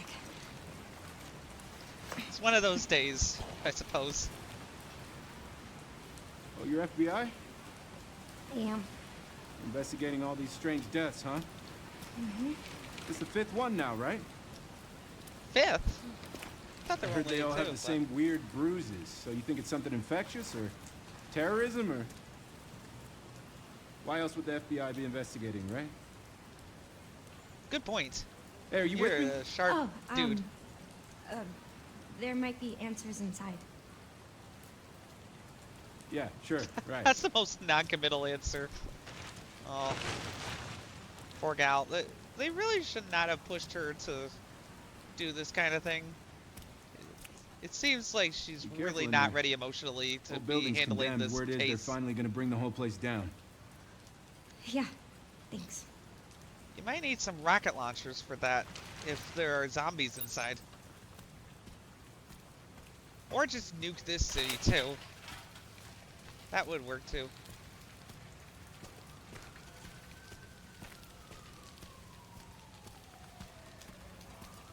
So yeah, camera motion appears fast and then slow. I'm even here. To some degree. But not, again, in a way that's super detrimental right now. It'll be interesting to see later on in the game what it feels like when there's enemies chasing you in heavy action scenes. But I'm fairly confident this game will perform well on the console for most of the time, and it looks really good. Like, a lot better than I was expecting, even. Eerie. I had wanted to get it on Xbox, as I explained earlier in the show, if you were watching that part, but I was prevented from getting home to my Xbox Series X by the great noreaster blizzard of doom, and so here we are on Nintendo Switch 2. That's the console I had at the time. I was thinking about getting it for my GMK Tech Neckbox K12 with 32 gigabytes of memory, but that memory is DDR5 and SODIMM, which basically means laptop memory writ large, so there's no guarantee that it would have performed well on PC with other optimization issues that past new RE games have had at launch. What is it with Resident Evil and gross food storage? Ugh. It's unsanitary! You're gonna kill someone! This is a kitchen nightmare! I love Gordon Ramsay shows, if you can't tell. And Kitchen Nightmares is a big... Oh! Gosh. Ugh.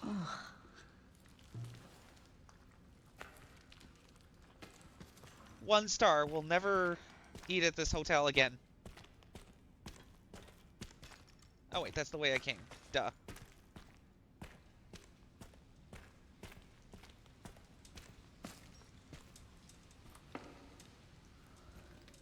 This place looks like it's been abandoned for years. I can't. Well, I mean, having a murder in there would certainly hurt business. So yeah, that makes sense, actually.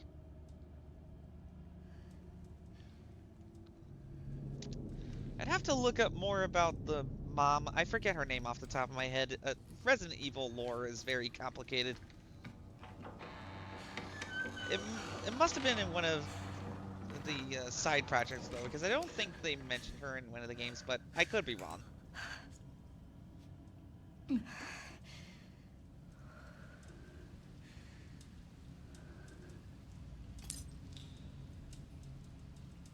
Okay.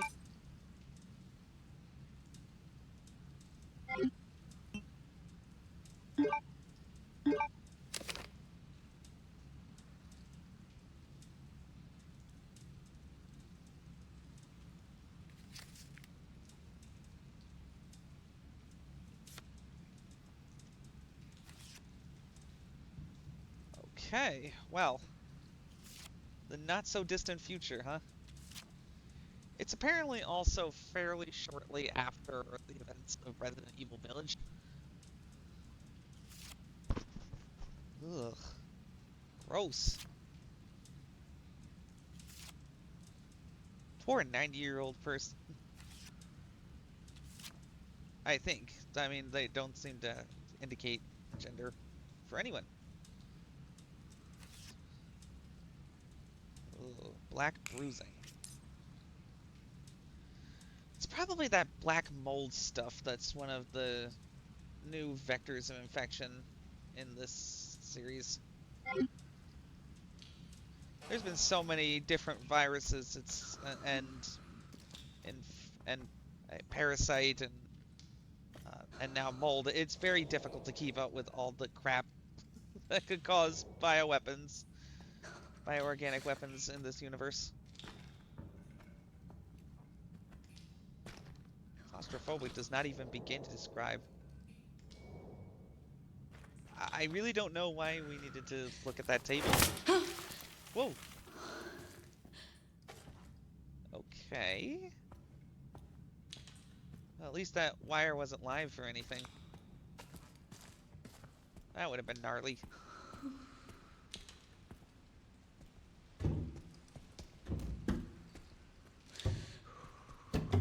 Oh, bloody handprint on the door. Lovely.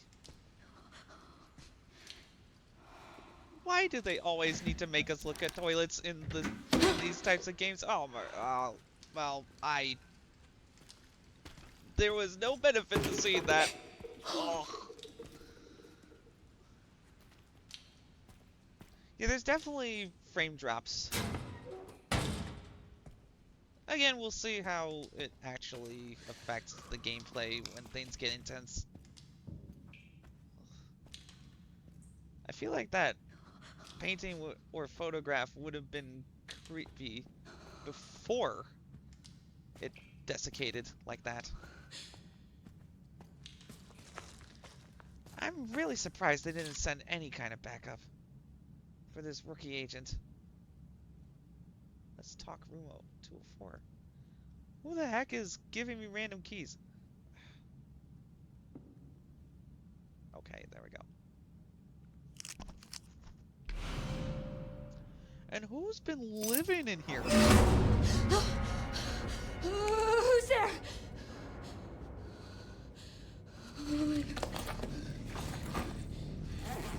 Yeah, definitely call for, like, backup.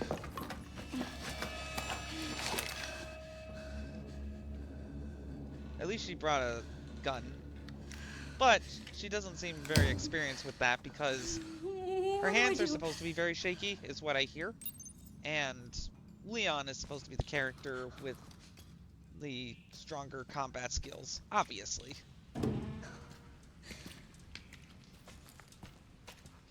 Okay. Oh wait, no, this is also the way I came. I am terrible with directions in literally every video game, so just gonna have to deal with that, I'm sorry.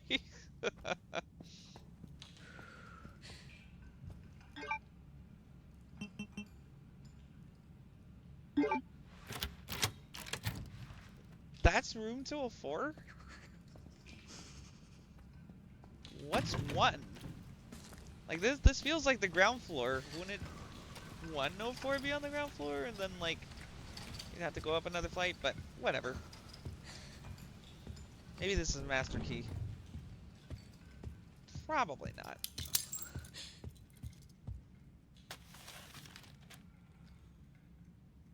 Experience the warm embrace of nearly a century's worth of history, along with the Wynwood's time-honored traditions. Well, I can certainly feel the century's worth of mold here. Ugh.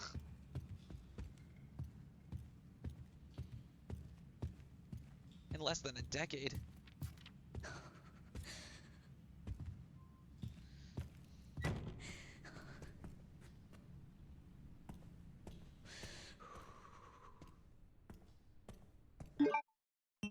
I'm just trying to see what it's like in third person for her.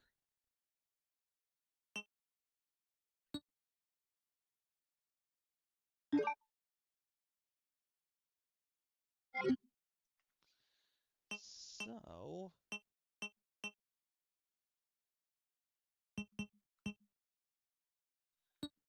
Okay, well... Aim Snap seems like a good idea. Because the problem is that the analog sticks on the Nintendo Switch 2, though they are a lot better than the Nintendo Switch 1, kind of suck for first-person shooters a lot of the time. Because they're small and not very tall at all. So there's not as much range of motion as you would get from an Xbox or PlayStation controller, even. My favorite controller is the Xbox controller because of the asymmetrical sticks, and that is there to some degree here, but you know, just because my hands are comfortable does not mean that my thumbs are able to really quickly react because of the design of the Joy-Con sticks. So that aim snap is going to be very nice.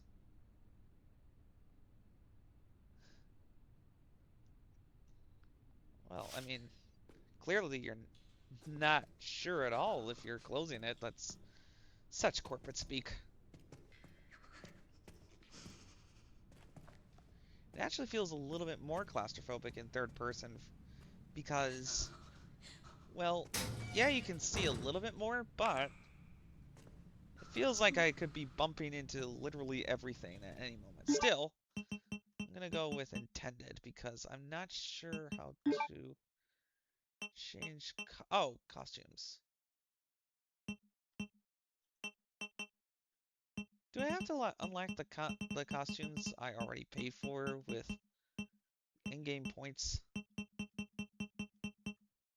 It seems like I might.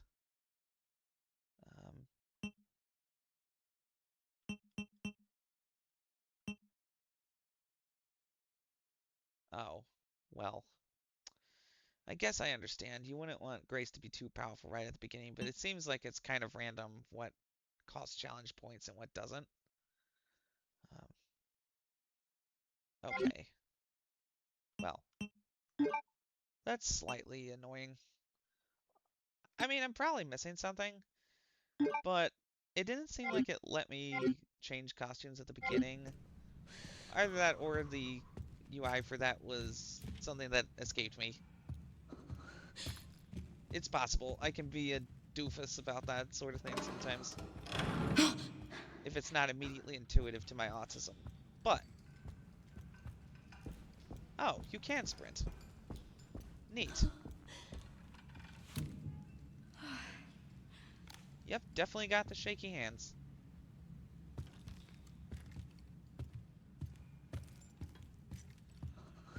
I don't know how this building was just left abandoned for this long. Just a total eyesore for anything other than explorers of abandoned buildings for YouTube, I suppose. Okay, so I do have the ability to increase my power with a charm I already have from paying for the deluxe edition. I don't entirely know how I feel about that. Just because, well, it's a gameplay benefit early on. But I suppose I could get rid of it if I wanted to.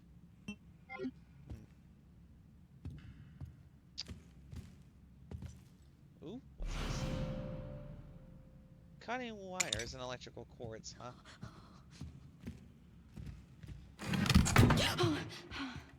Oh, shit.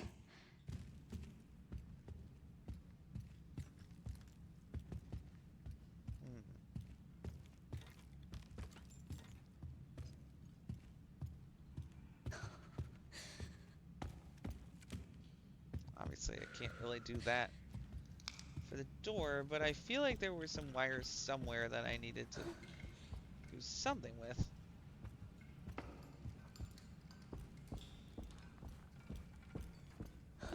Not the ones hanging from the ceiling, even though that's what I'm first thinking of.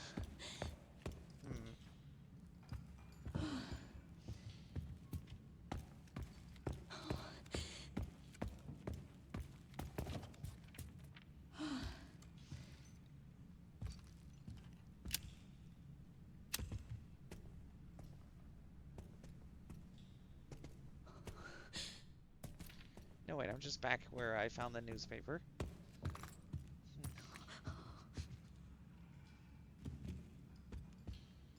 Aw, man. That piano's just been begging to be played. Let's see.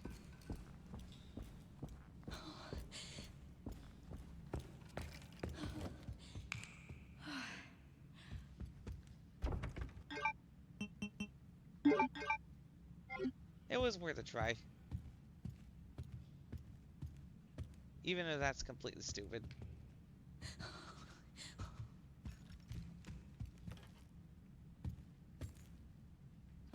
Oh. Duh. It's just like, who uses a bundle of wires to close a door like that and lock it? That doesn't feel intuitive to me, so I skipped that completely in my brain.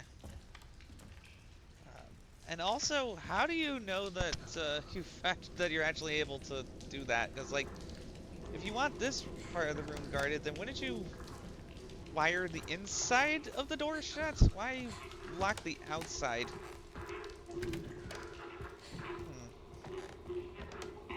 Can't exactly be too critical of the logic of a game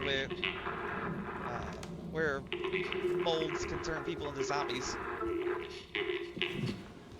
But I can be like that with zombie stories in particular, because it's usually like, oh no, the entire government has collapsed and the military is useless. And, well, that does feel a little bit more realistic with how the world's going right now, but it always just struck me as odd that militaries would be completely defeated by a bunch of slow-walking people without any kind of firearms.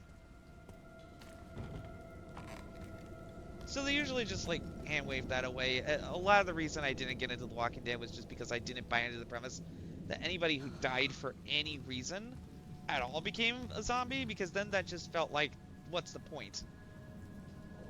At least for me. I mean, obviously, if you really like The Walking Dead, I'm not gonna rag on it. It wasn't for me for some reason after a couple of episodes. Somebody's been building a bit of a stalker file of me. Uh-oh.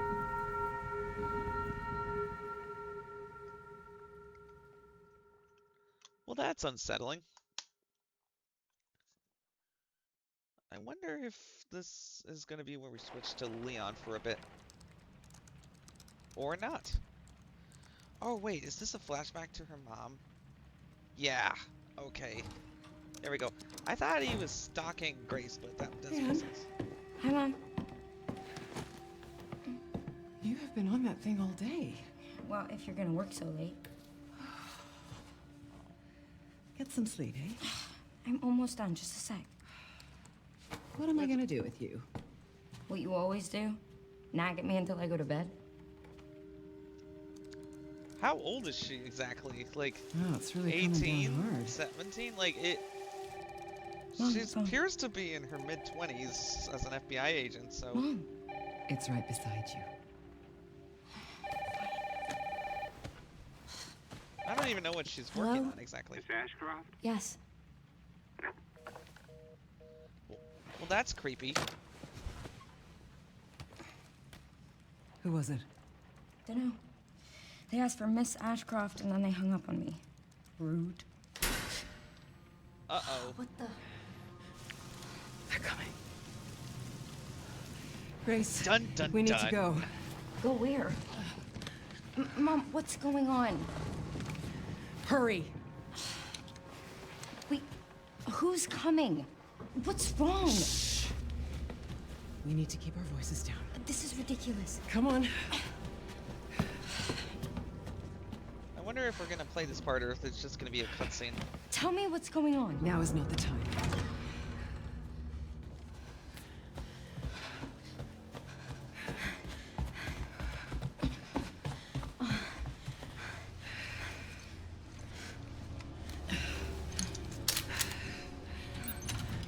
Mount's been packing heat. Stay close. Mom, wait! Grace, come on, keep moving. I'm Well, coming! guess there's the tutorial if you didn't accidentally Grace, figure it out already. Hurry. Or play the Keep previous moving. games, I suppose.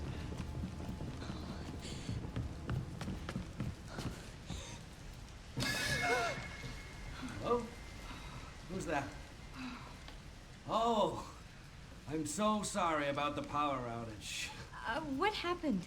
Oh, it's probably the electrical panel. Sure. It's 40 years old, so it doesn't take much to trip it. It's really no excuse, and I apologize for the inconvenience. Oh, no, it's fine. Yeah, don't worry. I should have it fixed soon. I just need to find my... Oh gosh.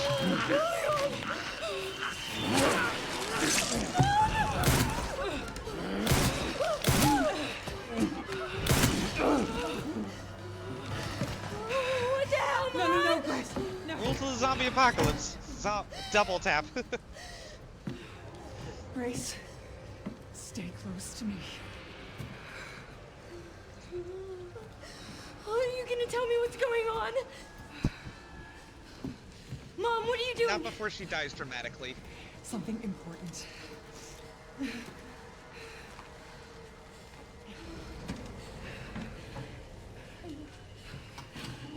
Oh. What did you hide behind that painting? I'll explain later. We need to find another way out. I feel like I was here on this floor, so wouldn't I Grace, have come gone to on. get that before? But it's okay. I probably needed to get a jog back to the old memory. We're going to police. After all the No, don't go. Hello? Yes, I want to report a murder. No murders. Grace. Yes. The Renwood Hotel. Yes. Hurry, please. The police are on their way. Oh, God. Mom, I feel like I'm gonna throw up. Grace. Oh, Grace, look at me. Grab my hands. Okay, look at me. Look at me. In and out. Breathe in and out. Oh, Grace. I promise you, I will explain this all to you one of these days. But not today, because I'm supposed to die. Grace. Please know that you are my hope. Never forget that. What are you talking about? Just... I love you. I love you too. Okay. Mom, I'm scared. No. We need to find a way out of here now. But we don't have any of our stuff, We Mom. can come back for it later, Grace. I don't.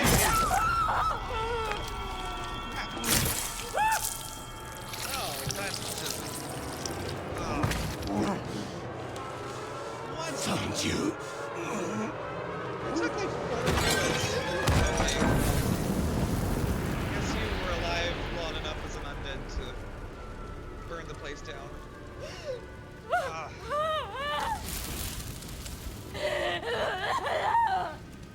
Get out of there!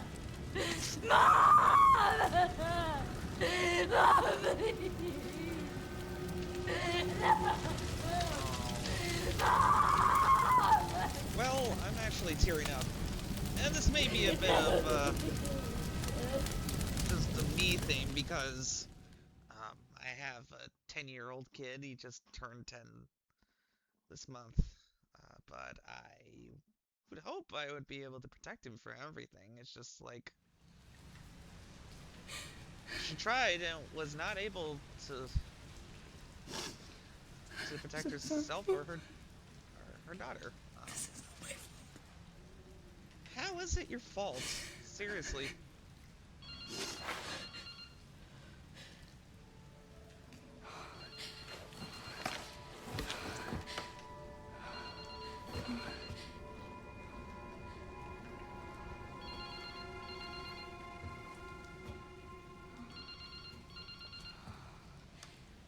Who's been maintaining the phone network here for 8 years? Including paying the phone bill.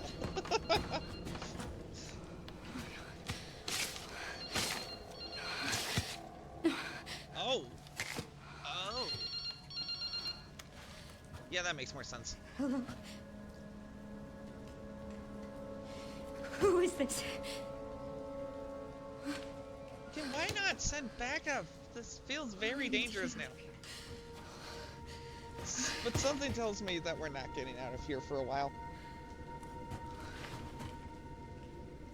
This doesn't seem like a Raccoon City Police Department level of Something complex, important. but it doesn't seem straightforward either. I'll explain later. Why did you hide behind that painting? Oh yeah, gotta go back to get that now.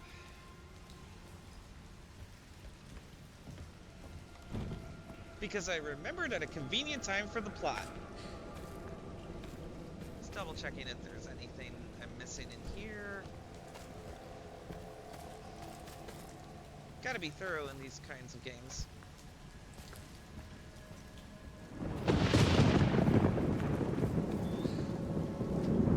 Nice HD rumble. Okay.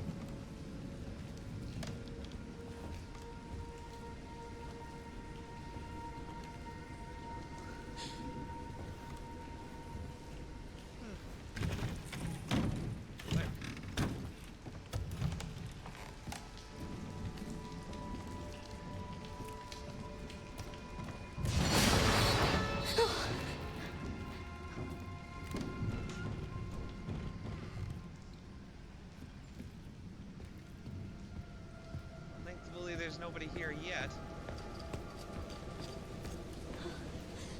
But this is a bit more of a slow burn than I thought it would be. Interesting.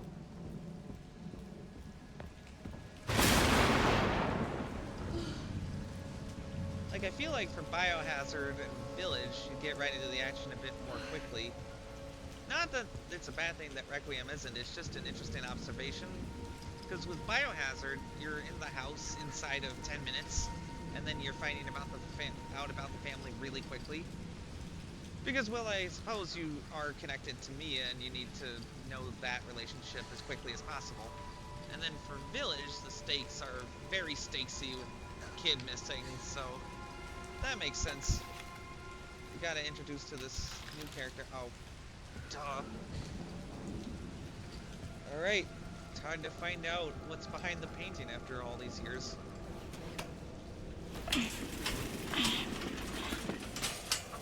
I'll probably play for about another... let's see...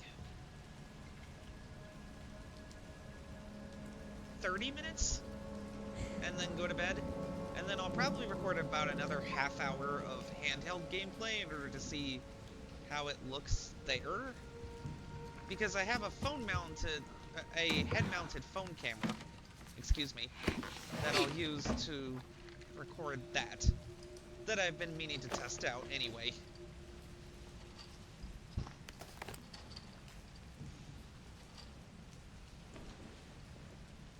See, how I record my Nintendo Switch when in dock mode is I have it connected via capture card to my mini PC that I mentioned earlier.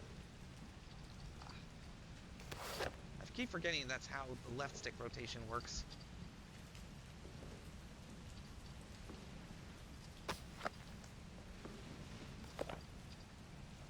October 17th, 2018. Okay. Okay, yeah, so she's definitely in high school and on the move at this age.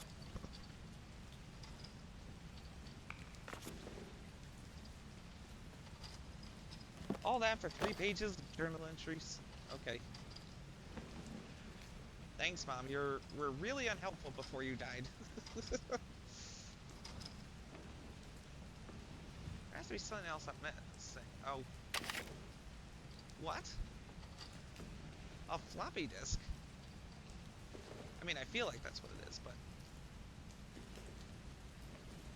I also feel like I'm supposed to do something with this, or do I just close it? Okay, there we go. Sorry, officer. Oh no. What's wrong? He got bit. Something stung me. Are you okay? So is this like wasp venom now or something? What do I do?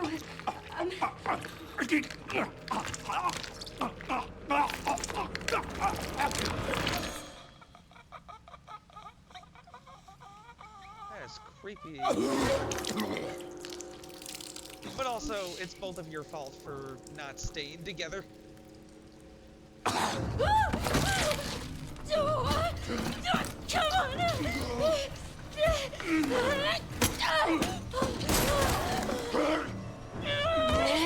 I'm stuck!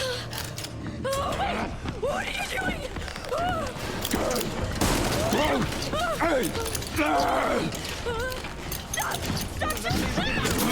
See,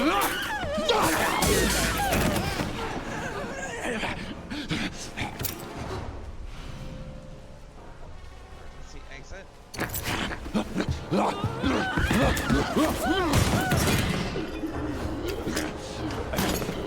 Get away! Get away from me!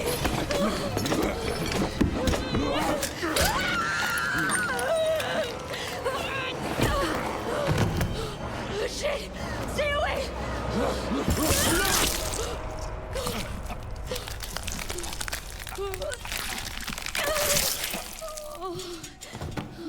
Fatality. Grace Ashcroft.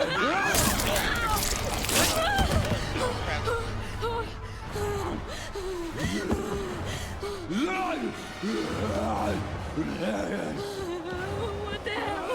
What the hell? What the hell? What the hell?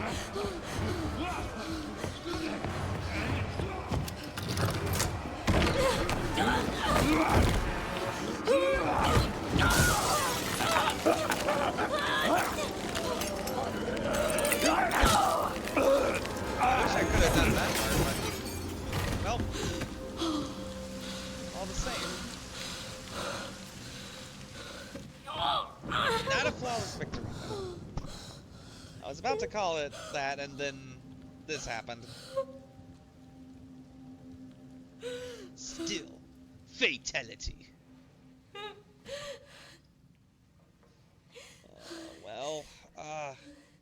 Hopefully she can get help from Leon and the BSAA about this. What the? There's more hotel.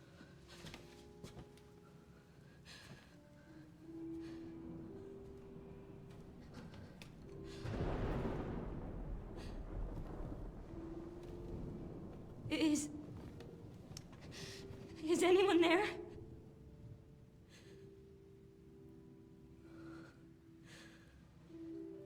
Well, now we don't have the guns, so,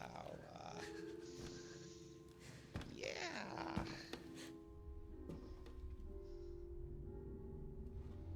Nerve-wracking.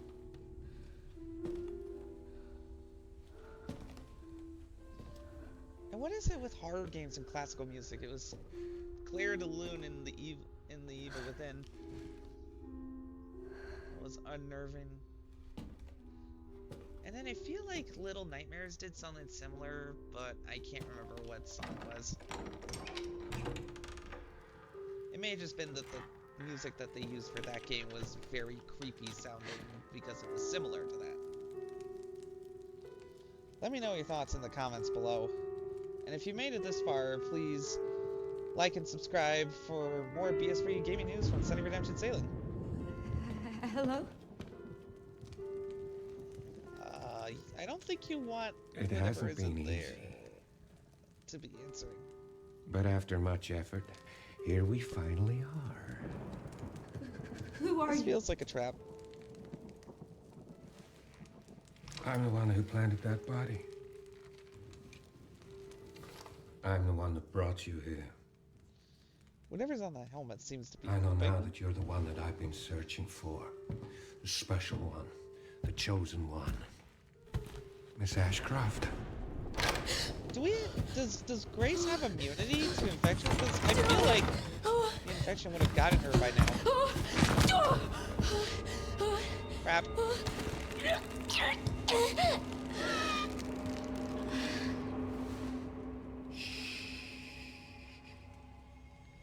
He's like the worst of Mr. X and Mad-Eye Moody combined into one person.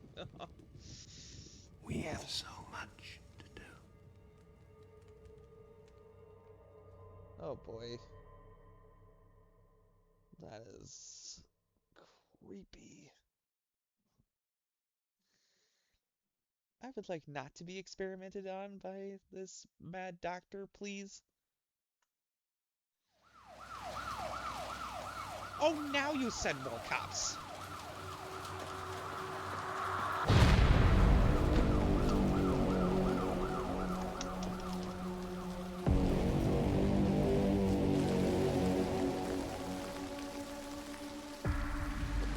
Talk to me. Is this one like the others? the same black blotches. And it's not post-mortem lividity. No. It never is in the No, Resident this is Evil different. universe. That's 6 now. 6 survivors of Raccoon City, all dead from the same Survivors thing. of Raccoon City? Are they being targeted It's not specifically good. by this guy? No, it's not. Or is this 6 different bodies? Probably not. But I have something for you. The team has settled on a person of interest. Someone with ties to Umbrella. Victor Gideon. Who is he? A former T-virus researcher. Hey, I just got a report of a missing police officer. It might be unrelated, Requiem. but he disappeared near where the 5th body was found. You there, Leon? Okay, so these are the same bodies. Yeah. I mean, I thought so, but it's good to know. You okay?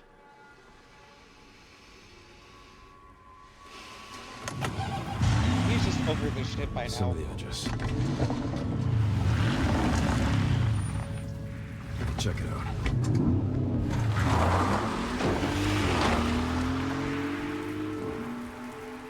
You can hear the resignation in his voice.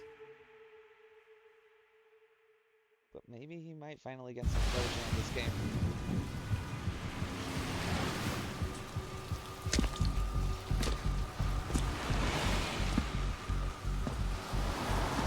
Oh yeah, I'm just gonna casually carry a woman in the street and nobody will notice and call the police at all.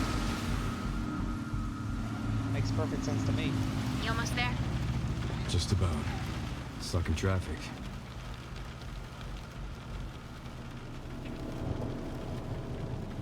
You've got to be shitting me.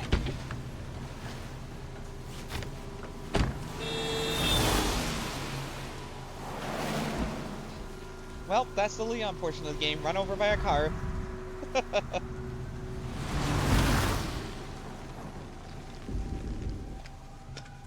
What's going on? Is she okay? Oh, she's fine. I'm just taking her home.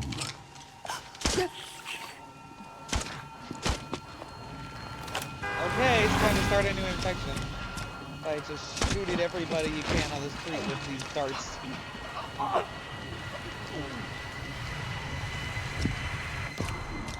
But yeah, clearly Grace Leon, what's your sit is rep?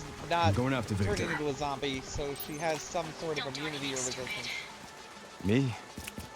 Never.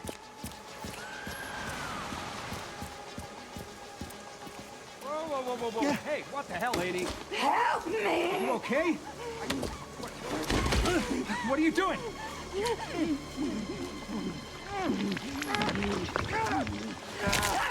Oh, God.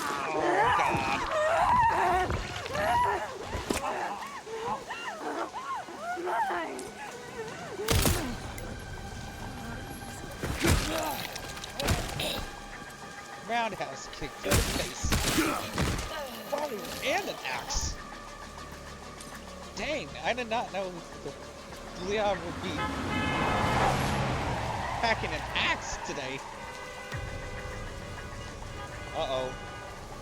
And so it begins again.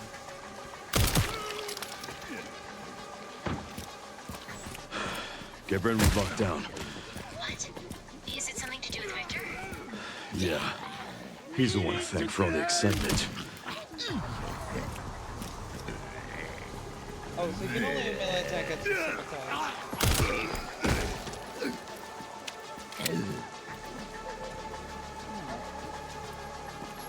This feels like an interesting mix of Resident Evil 2 and... Oh. Excuse me!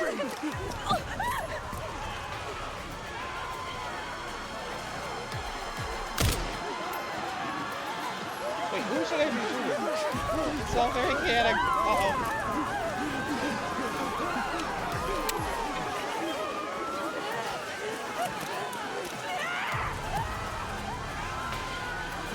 Okay, that looks like a zombie.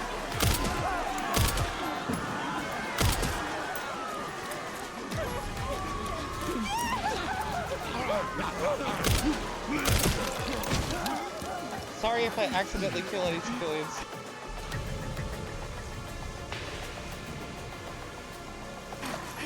The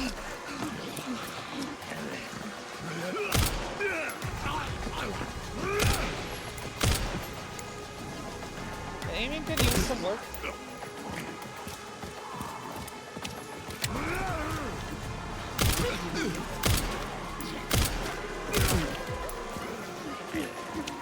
Yeah, it feels a little weird.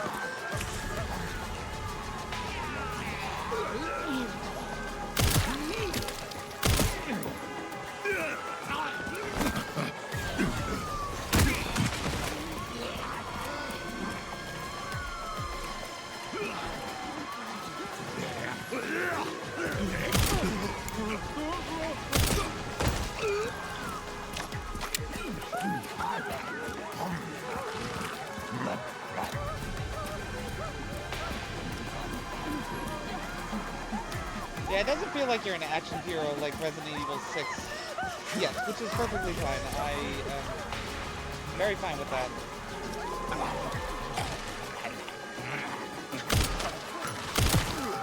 You know what it is? I think the aiming sensitivity might be a little on the high side. Let's see. Probably to try to compensate for everything. Motion blur. Off is fine. But I hadn't really noticed actually, so controls. Assist level. Radical deceleration. That might also be part of the problem.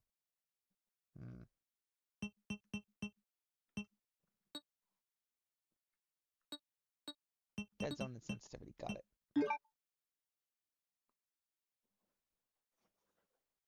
Sensitivity curve type.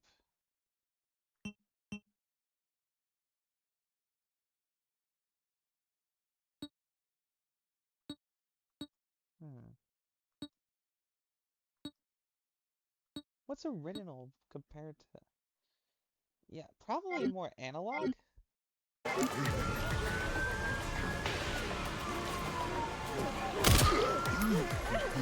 Yeah, that definitely feels a lot better. Your mileage may vary, though. So, it seems like you have to experiment a little bit with what kind of aiming feel you want with this game.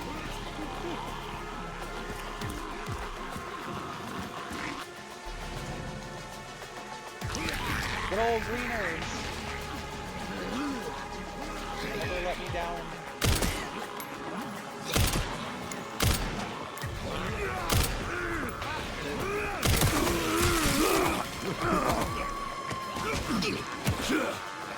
I guess I could have just used the axe.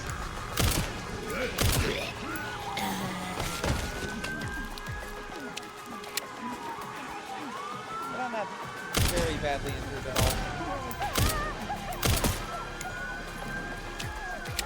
And it seems like I find the handgun ammo on literally every civilian I kill. Oh, fuck. Let's make this quick.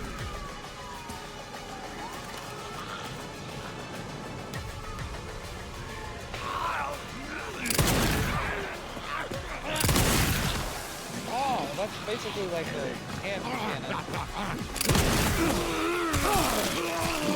Ow. So the zombies are not complete pushovers for sure.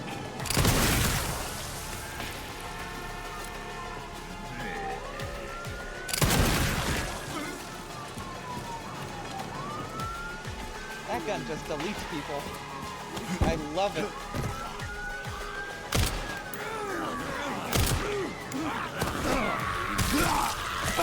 Not again. Come on.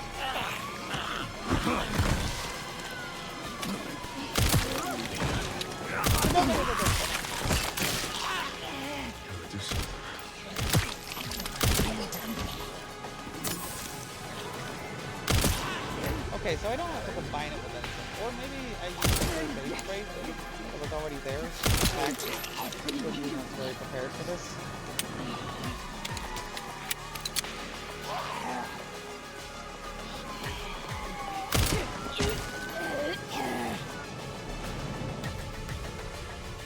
Oh, okay. Nice.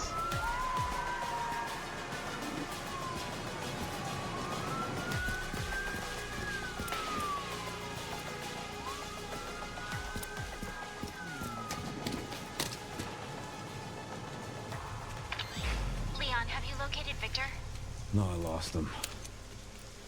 Back to square one. Not necessarily.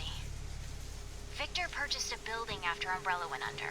The Rhodes Hill Chronic Care Center. I'll send you the address. What? Leon? Is Leon infected? We're running out of time.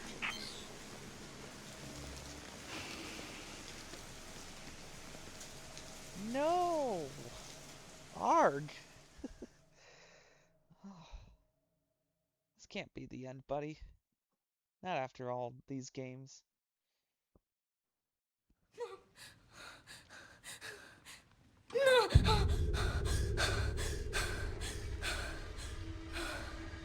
I don't like the way she's all shiny. It feels very gross.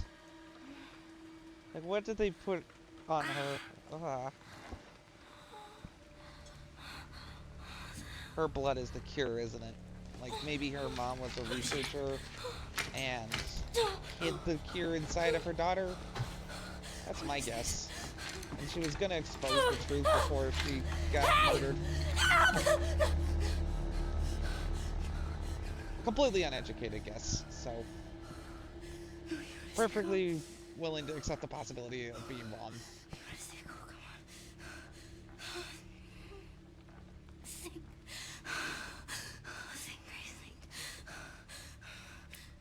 That is a lot of blood. Okay.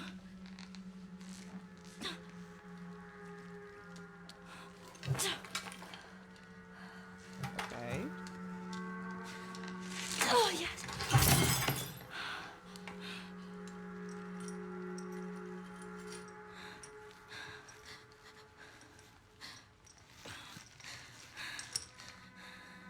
It's good to see the resourceful side. I'm very worried about how much she's gonna cut herself. Okay.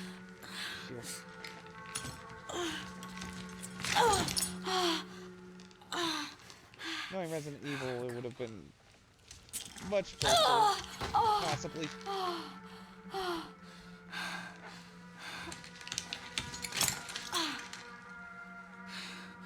Well, how about that?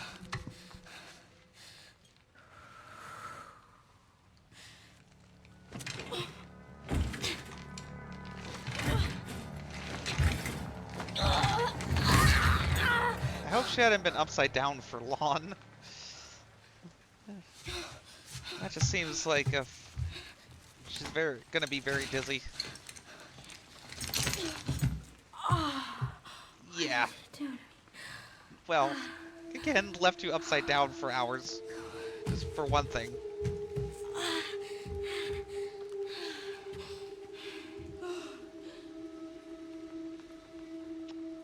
Well. Gonna play a little bit of this section and then go to sleep. Man, this game is so much fun. Again, blood extraction. Dexaphyl? What is that?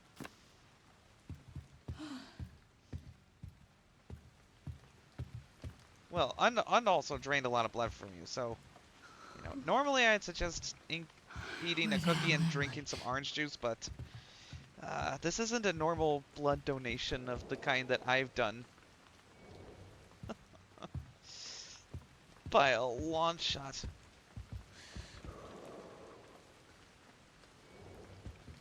No kidding. The only problem is I don't know how saving works in this game. I mean, it could easily be a typewriter again, or there could just be checkpoints for this section. Well, yeah.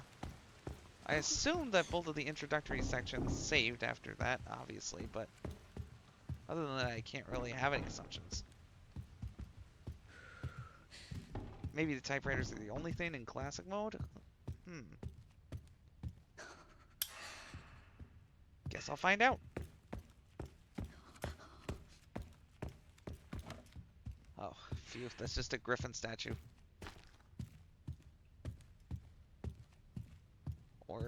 Or just a regular horse. That stuff on the side looked like wings to me. needs a fuse. Got it. Yeah. Thought so. Dead.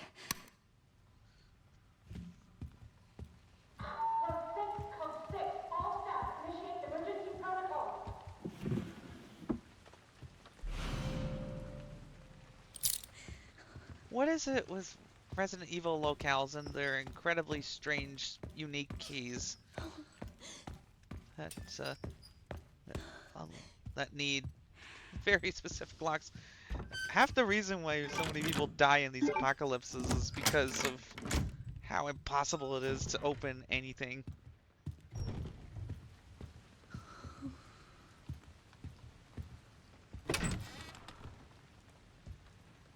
Bottle, huh?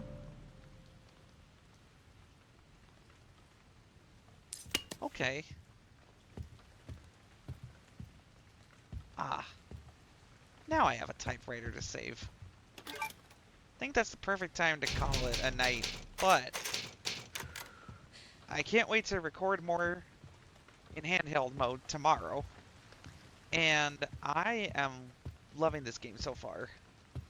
Again, it has its quirks, like a weird aiming model at first, and one that might take some adjusting after that, even. Nice metal lighter. And oh, we need a tool to open it. Well, I will figure that out tomorrow. And I'll save it now that I have this again, because anytime that there's manual saving, I am a filthy save scummer in video games, because I do not like to lose substantial progress when I die. But yeah, I'm really, really liking it. The story is very mysterious and interesting. The combat, again, could use a bit more polish, but I'm sure I'll get used to it. Part of it might also be that I am playing this through a capture card, so it might be introducing some extra input latency that I may not have considered. So it may not be the game's fault, but it looks good. It plays well for the most part. It runs fantastically on Nintendo Switch 2 with really good visuals for such a power-limited portable console. And yeah, I can't wait to play more of this, both at home and on the go. That's the amazing part about the Switch version. Even though I definitely would have preferred to get the Xbox version, I'm actually glad I got this out of necessity. Yeah, well, see you in a bit, everyone, with handheld gameplay of Resident Evil Requiem.